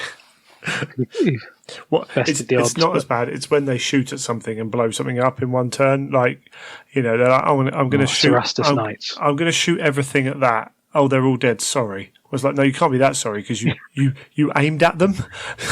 So that was surely what you were hoping to do. But I think like any game where you've got a limited amount of models or units or activations or whatever. If you roll well on your shield saves, like it really affects the game in Titanicus, doesn't it? Yeah, I'm going to put a Reaver with a with a power fist charge the Cerastus, hit the wall 4 times. I think then he made 3 of the 4 saves, and I rolled a 1 to damage on the other one. But because I'd activated first, the Cerastus then charged off. So, it felt great, really cinematic. The Reaver charging in, the Cerastus all angling their shields up as they charge past, and then into and through my Warlord. So if you listen to too many people talk about Titanicus, you'll come around to like, oh yeah, charging warlords are devastating. Well, they can be. They can also do naffle quite often. But yeah, no, it is a cracking game. Like the key, I think, is for all those games. One of the guys who plays at our club really struggles to play Blood Bowl because when he rolls the 1 and then re-rolls and gets another 1, the frustration takes over that he's lost his turn. Yeah. And if you are like that, then you can't play Blood Bowl. And to a lesser point that Adeptus Titanicus has it, you have to be able to go, you know what, my dice absolutely royally screwed me. Yeah, especially in a game where you don't have that many models, so you're not necessarily doing having that many. It's not like a game of Heresy where you've got 20 Marines rolling. If you roll 6 1s, it's amusing, but you've still got the rest of the dice. Those 6 1s, that might be the entire of your Warlord's or your Titan's activation. Absolutely, things like rolling a 1 on your command check when you really need to get out of the way or whatever it is. It's going to happen. and you have to you have to be able to roll with it. You have to be able to go, you know what? Of course that happened. That's fine. And there's nothing wrong with being frustrated. It's how you deal with it. But Adeptus Titanicus can do that to you more than, as you say, more than an army game where you can make up for that by having redundancies built into your list. So it's part of the fun. Generally, it's just good fun to have Titans go boom. Hopefully closer to your enemy than you.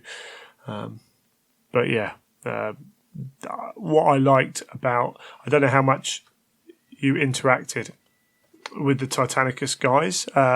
Did you, through the event, did you go back and see much of what they were doing or talk to them? Yeah, I wandered back and then chatted to them and asked how sort of games had gone. Sure. Got a few stories about the Titans, but I quite liked the. It's on Sunday when they. Yeah.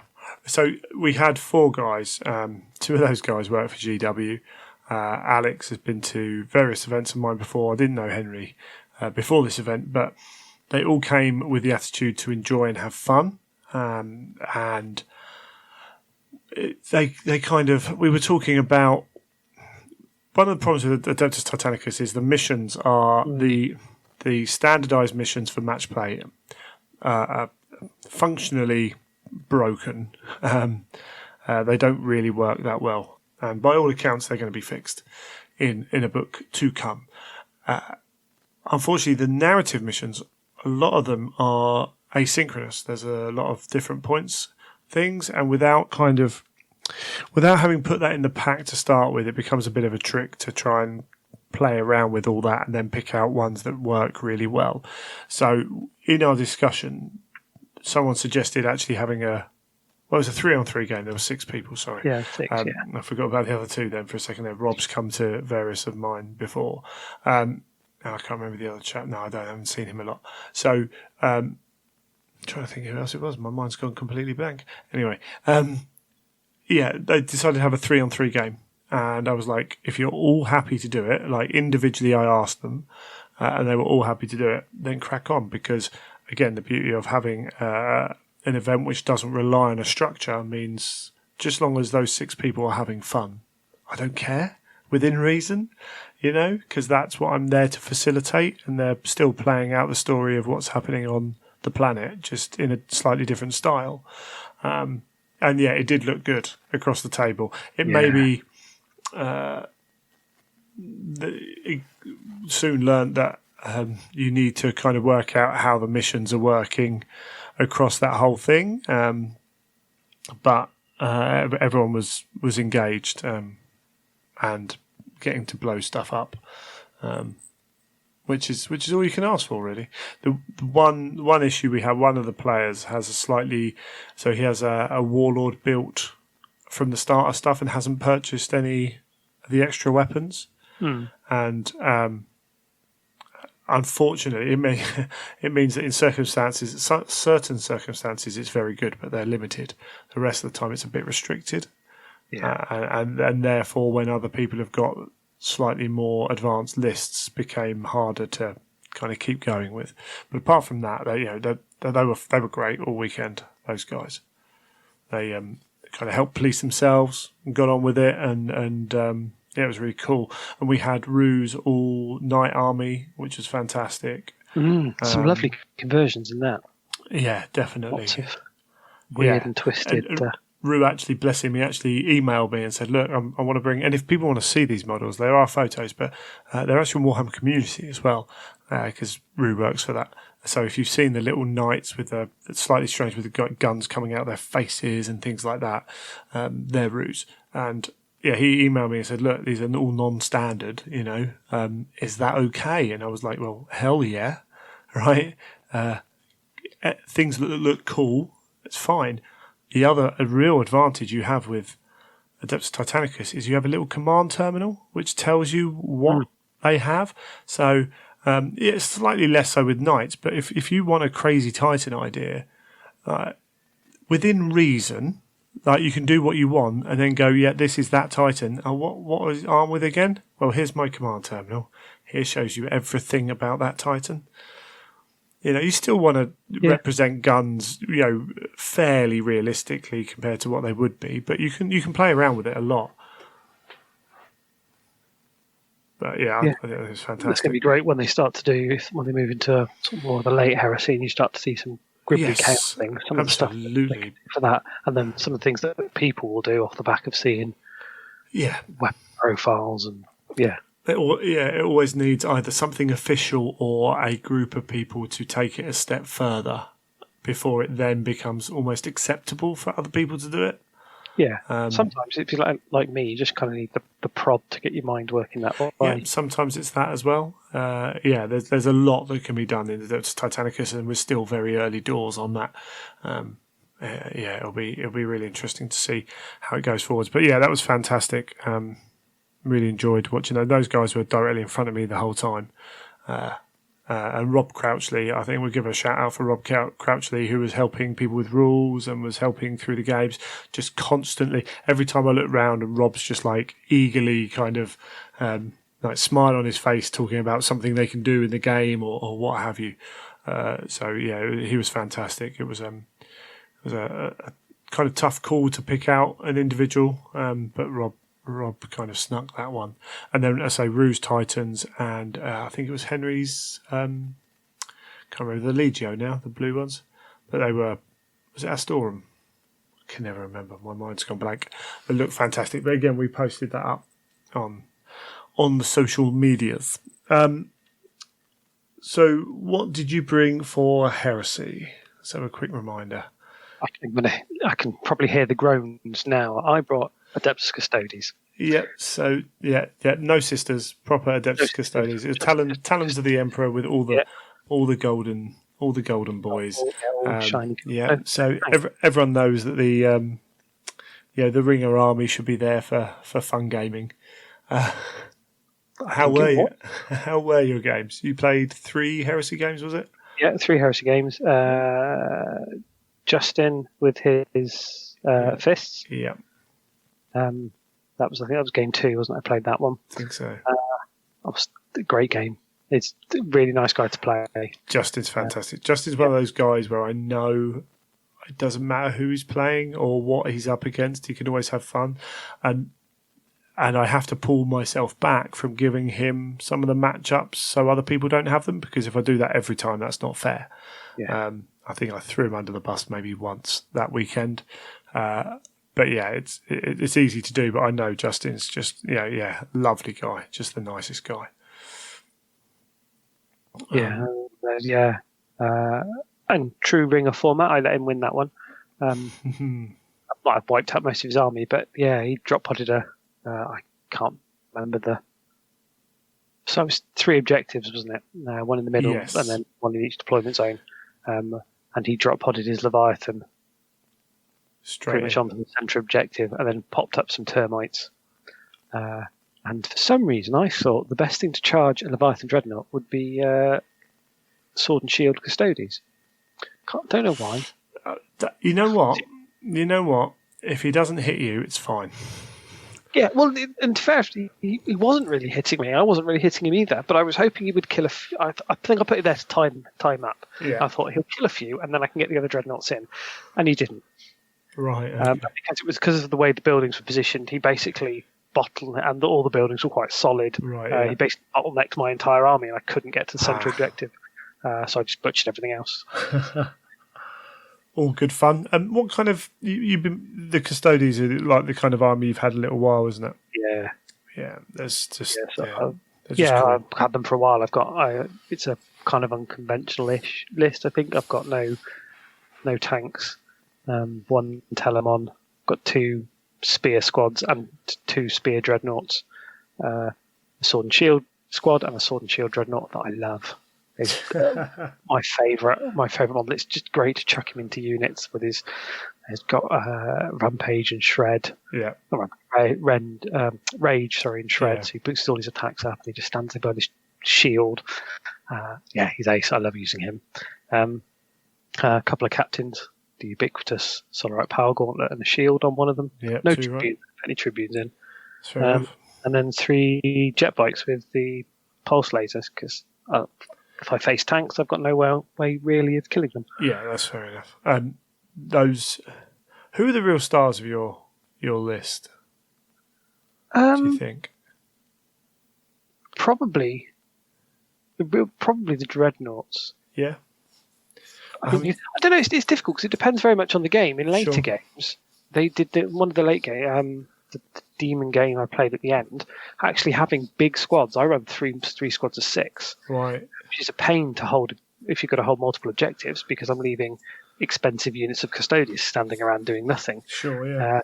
But when it comes to actually going into a fight, I'll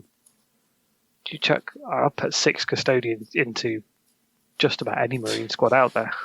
Yeah, especially with spears, you're going to with the spears on the charge, sheer number of attacks. Yeah, absolutely. It's quite funny when I put my talons down and stuff, and people pick out certain things. Oh, you've got a Telemon, and I'm like, yeah, it's got a gun and a fist. Like, yeah, I run a gun and a fist on the Telemon as well. It's good. Don't get me wrong, it's good. But the amount Is it that much harder than Leviathan? No, it's not as hard as a Leviathan, I don't think. Just because of the sheer amount of shots a Leviathan can put out. Yeah. And the fact you can drop pod it in to where you want it, and a few other bits and pieces. But I mean, it depends which guns you put on it. But I always find that actually I end up just looking at my troops choices, just going, these guys are doing some work. Yeah. They're just fantastic. I don't necessarily think people play against them the right way all the time. I'm not saying it's easy, but and part of it's a meta thing, if you will, that people end up firing like las cannons at your shield armed dudes. And you're like, cool. If I fail my 4-up save, I take 1 wound. Yeah, like, great. It's just not an issue at all. Whereas I'm actually usually more worried when 20, Astartes are going to be able to rapid fire at me. Oh, yeah. It's you don't want to roll lots and lots of dice. No. I'm quite happy to roll 1 and take 1 50-50. Yeah.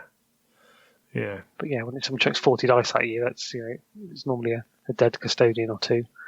Yeah, and even with 6, like, that makes a big difference, doesn't it? Yeah.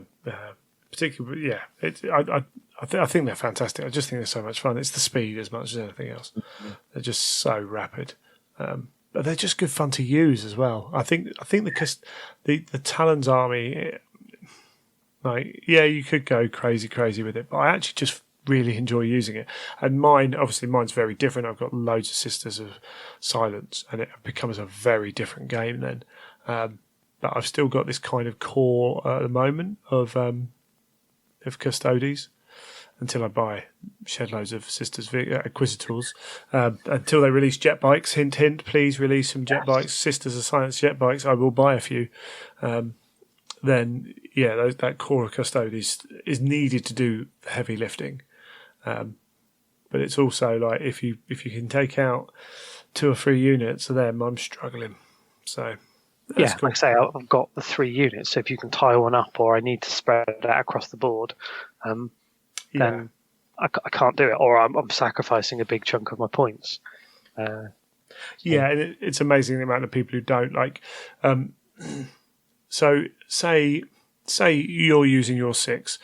Guys with spears, and they're charging up the board, and you're running them because they're super fast with Crusader and everything.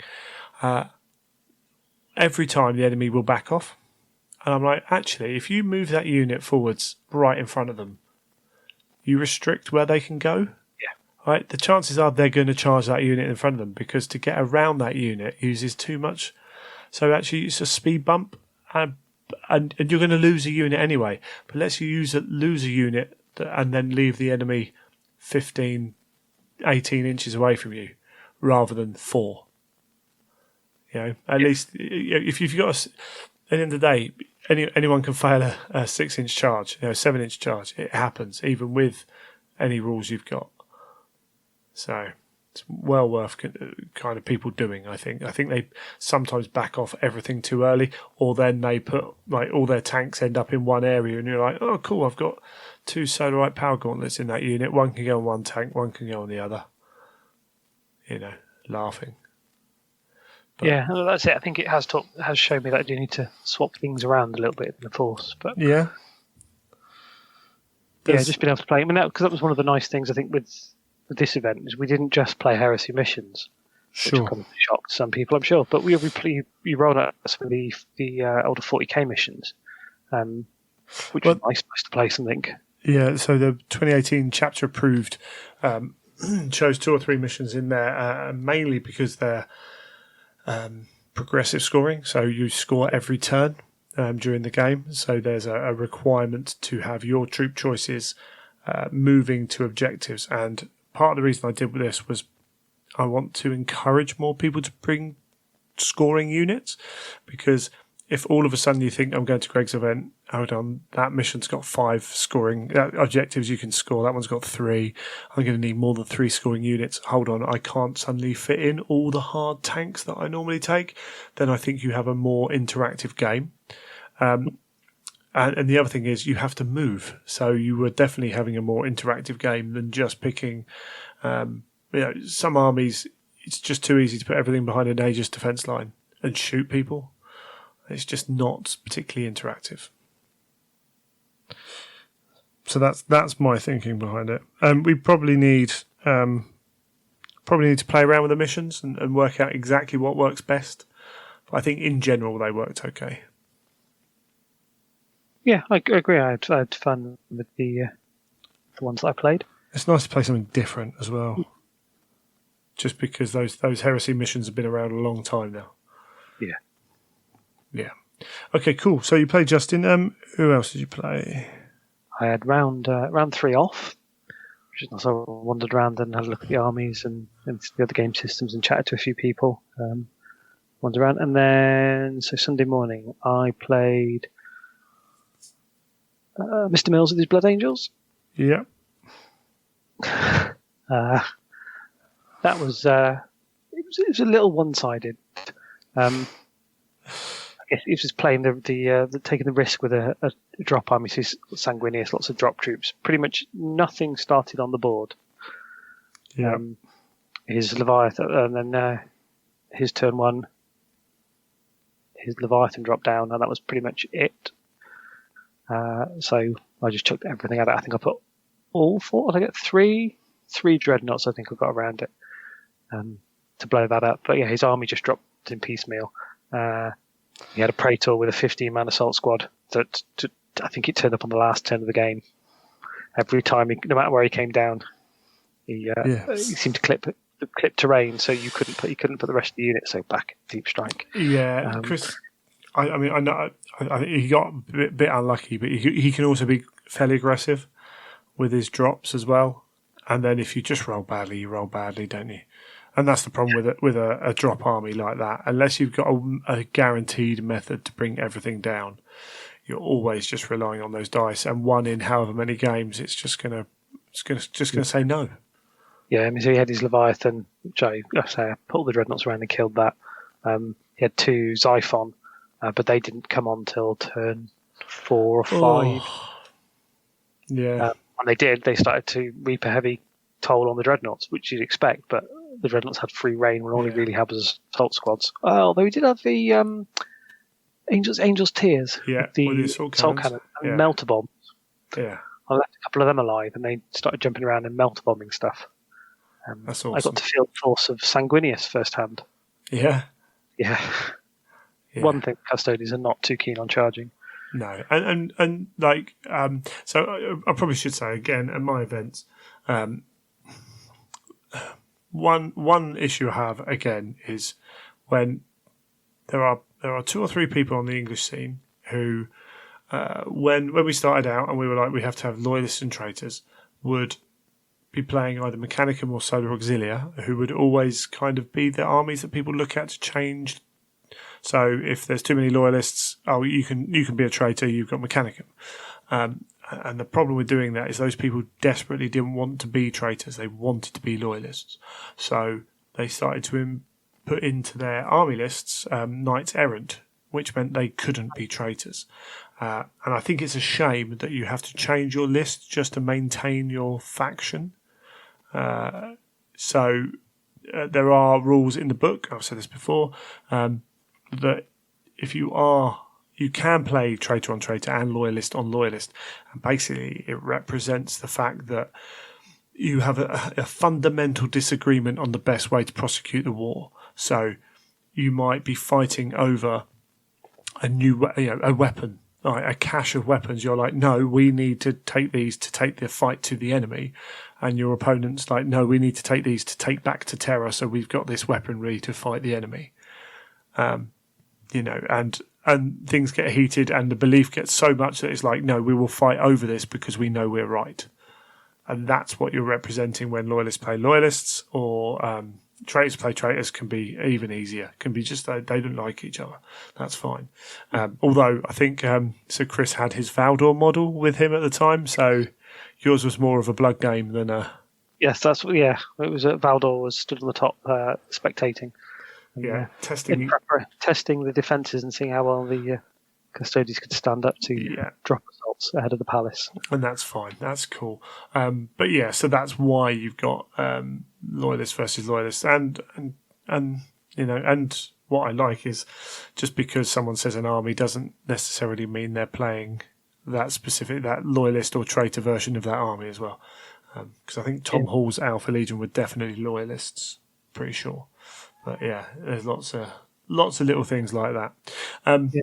So yeah, it was unfortunate it wasn't the game it could have been due to Chris's rolling.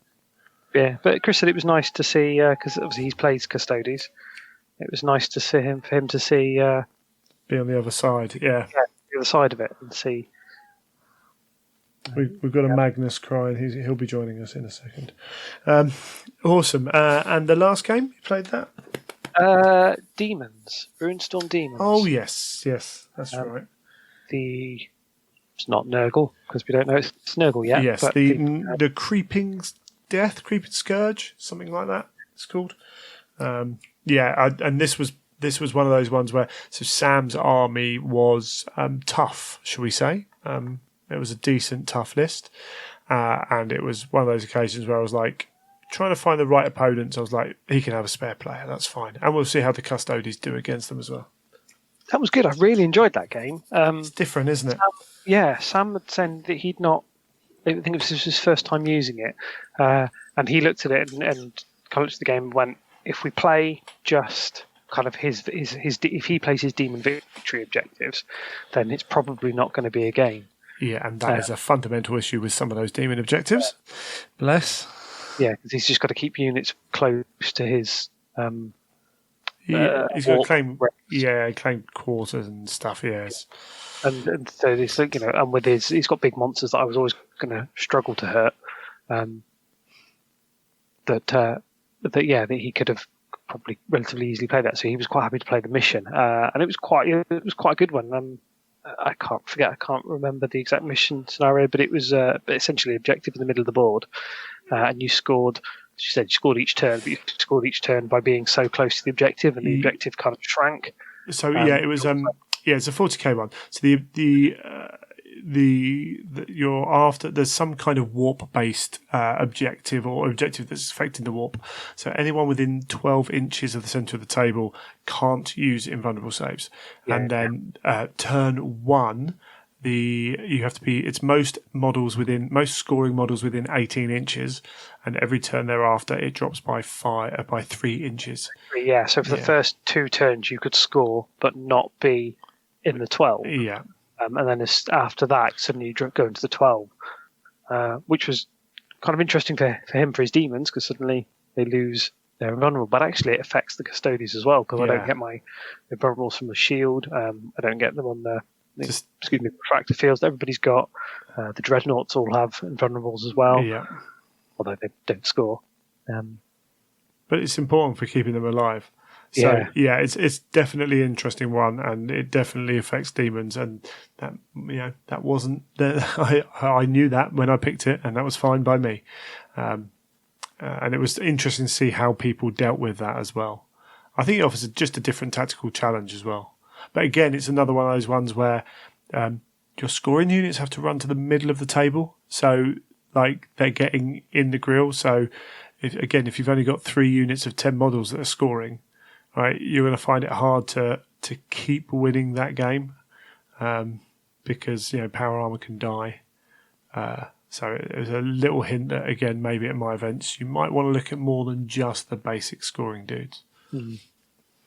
But it was interesting to play the demons. You've heard lots of things about them on the internet, and we all know things here on the internet aren't necessarily true.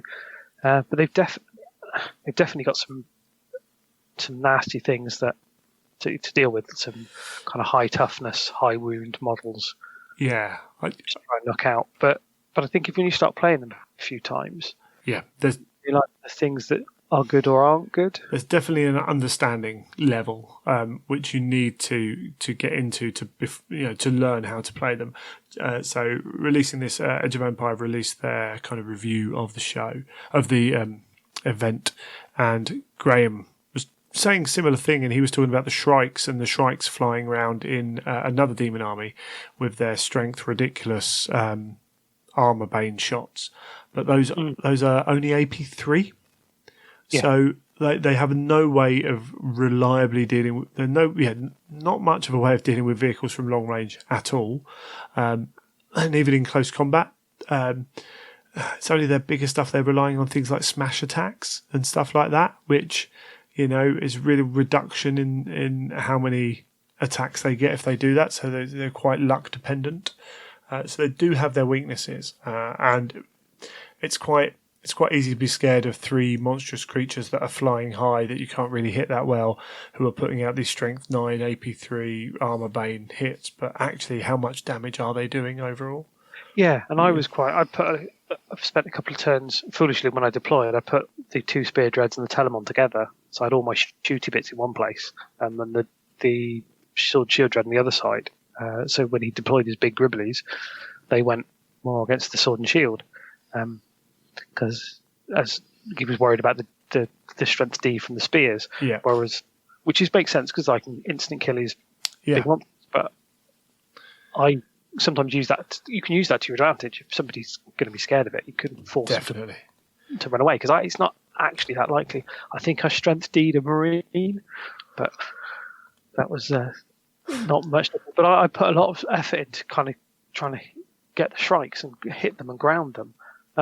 But actually, they didn't do much. I think they chipped the odd hull point off things. Yeah. And he tried to put shots into the Telemon, which then is going to 4 pinball. Well, yeah, and like you say, you can't blow it up, so you've got to hit it and get through his invulnerable 4 times to put him down.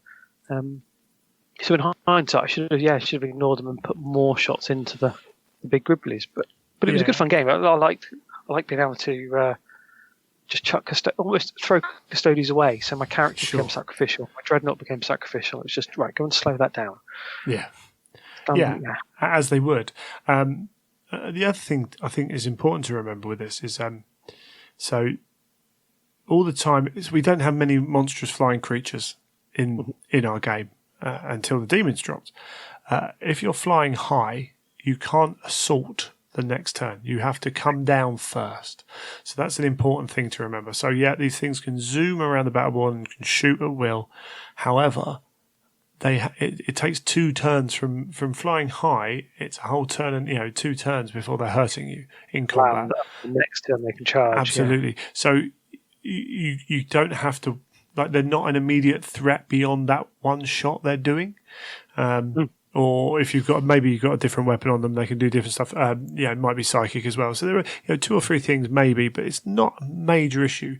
And in fact, on some of the Facebook groups, someone pointing this out is like, I won't take Shrikes, they're not that good. And I still think they do something in terms of from range, having like, you can get that shooting attack on lots of things. Having them on Shrikes means you've got the maneuverability to get around the side of armor, that kind of thing, more reliably do some damage, and keep them safe. I think they have a role, but also I don't think they're the all amazing thing, and therefore I don't mind taking them. No, but they are. and they're a big distraction unit until people, as you said, until people have played the game. What surprises a lot of people actually is the lesser demons, because they are a lot of wounds, and you can go in and you can ream them in combat, and you can make them fail their leadership test, and they only take D3 wounds. So they take a lot of churning, even if you're killing them. Yeah, and his didn't come on till late or late-ish. Right. I think they come on turn 3. And he was saying that he thought they would be more of a problem if they come on early. But actually, I was almost wanted to see them early because I would then have put custodians into them to fight them. Sure. So that I can't get shot. Yes, or true. Easily by the big things. And it's the troops units that score. So for them being held back, it just gave him more turns to shoot the custodians. Yeah. The flip side is because they came on late, they didn't have the toughness bonus. So when they did come on, they were a lot easier to kill. Ignoring Nurgling base, when Nurgling bases suddenly become toughness 1, and you can toughness 2, and you can instant kill them with bolt guns. That's quite good fun. Yeah, absolutely. But that was quite good. Again, a different way of playing. There's no, you can't really alpha strike a demon list. You can't hit them hard early. No. Stuff off, because actually that's when they're toughest. Yes. But if you can hold, and literally just hold, and it was good. It really felt like it was like Master of Mankind. The custodians were just holding. And waiting, I almost started to get to the point where I was starting to get the upper hand when I didn't quite have enough bodies left. Cool. Yeah. No. Yeah. I understand. It's tricky. It felt good, and I really enjoyed it. I can see why people are concerned, perhaps, about the demon play, and I think that's one of the beauties of playing Heresy. It is more. The game is more cooperative. Yeah. People discuss things beforehand because had he not played the scenario mission, then I think I would have been out of luck because he could have kind of sat back and ignored me. Absolutely, and right, you don't have to take the best emanations on all your demons. You don't, when I'm building my Khorne. My non-Khorne, my Crimson Fury list. Pretty much everyone is going to have a 3-up save and rending. Is that the best combination for all units? Probably not. And for a while I was like, oh, this unit will have this, and I was like, actually no. Right, I'm not trying to build the best list I can. Let's start with everything that can have a 3-up save and rending attacks. Right, within reason. Like some of the bigger stuff might not have the rending because I might do other things, but all the lower level stuff will, except for I've got to have 2 dedicated anti-tank units, so they will be slightly different because their role is very specific. Yeah, but that's not trying to play the game out. That's trying to make sure I can do something if someone rolls 3 land raiders at me. That's what that's there for. So you don't have to go, well, this is the best of this is the best of this is the best of this, and the chances are I'm never going to use the Crimson Fury mission parameters, because if you come up against an army which is even vaguely close combat orientated, it's almost impossible for them to win it. So I just won't do it. That's fine. And Sam's quite good like that. He's a decent guy who, again, will say, if we do this, it will be stupid. Let's not do that. Yeah, because with his list, you could take 3 small units of Nurglings, hide them near the warp rifts out of line of sight, and unless your opponent's got lots of highly mobile stuff, you can guarantee X number of victory points plus whatever else there are for Slay the Warlord and bits like that. So but if as long as people go into it knowing that and accepting that if I want to make this a cooperative game that's fun for both sides, then let's play the mission, or just come up with something else. Yeah. So So how was it? How was spare playing and helping out? You didn't have a huge amount to do when you weren't playing. Okay, a small event, like everything could come through me or Emma mainly. But yeah, how was it on that kind of aspect? It was good fun. I enjoyed it. I don't know whether it was just the event, but we've all played lots of events. The Monday morning get up and go to work is normally a killer after an event. You've been concentrating full bore or for a whole weekend. You've got the noise and everything else that kicks into it. So normally, the first few days back at work are an absolute nightmare. But I actually finished Blood and Glory feeling kind of refreshed and energized. So I think I don't know if that was not playing game 3 on Saturday, so only having the 2 shorter games. But I thoroughly enjoyed it. Also, there was no pressure. Not necessarily there is an heresy event, but I was there just to fill a gap as and when needed, and just kind of to make sure that someone else had a reason, hopefully a fun game. Yeah. But I really enjoyed it. It was nice to be able to have space to wander around. I wonder if it would be different if it was just a small heresy event and I turned up and there was no need for a spare player. I might feel different about an event. I did have a few bits with me I could have stuck together and painted if I need to. So I think I would always do that, a spare player. But I would, anyone who gets an opportunity, do it. It's good fun. Awesome. That's what we like to hear. I'll probably do it again next year if you need me. Yeah, if we can make it work, yes. That's all your attendees say. No, don't bring him back. No, that's it. Well, don't let me use talent.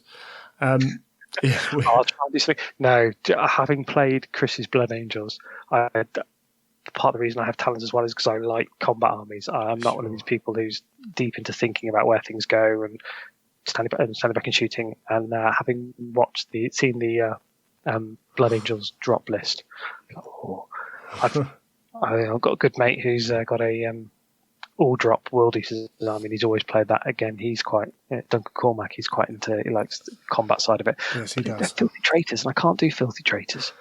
You could do loyalist World Eaters. No, the filthy traitors. Fair play. Rather filthy traitors, or they're dead. Sure, fair enough. Awesome. Okay, well, we'll leave it there. We talked longer than I thought we would. Shockingly for this show. Oh, yeah. Off the way with you, Greg. But yeah, awesome. Well, fingers crossed we'll have you again next year. And thanks for coming on. No, thank you for having me. And thank you to all my opponents and to all the guys I met at the weekend. They were at the Blood and Glory. They were excellent. Awesome.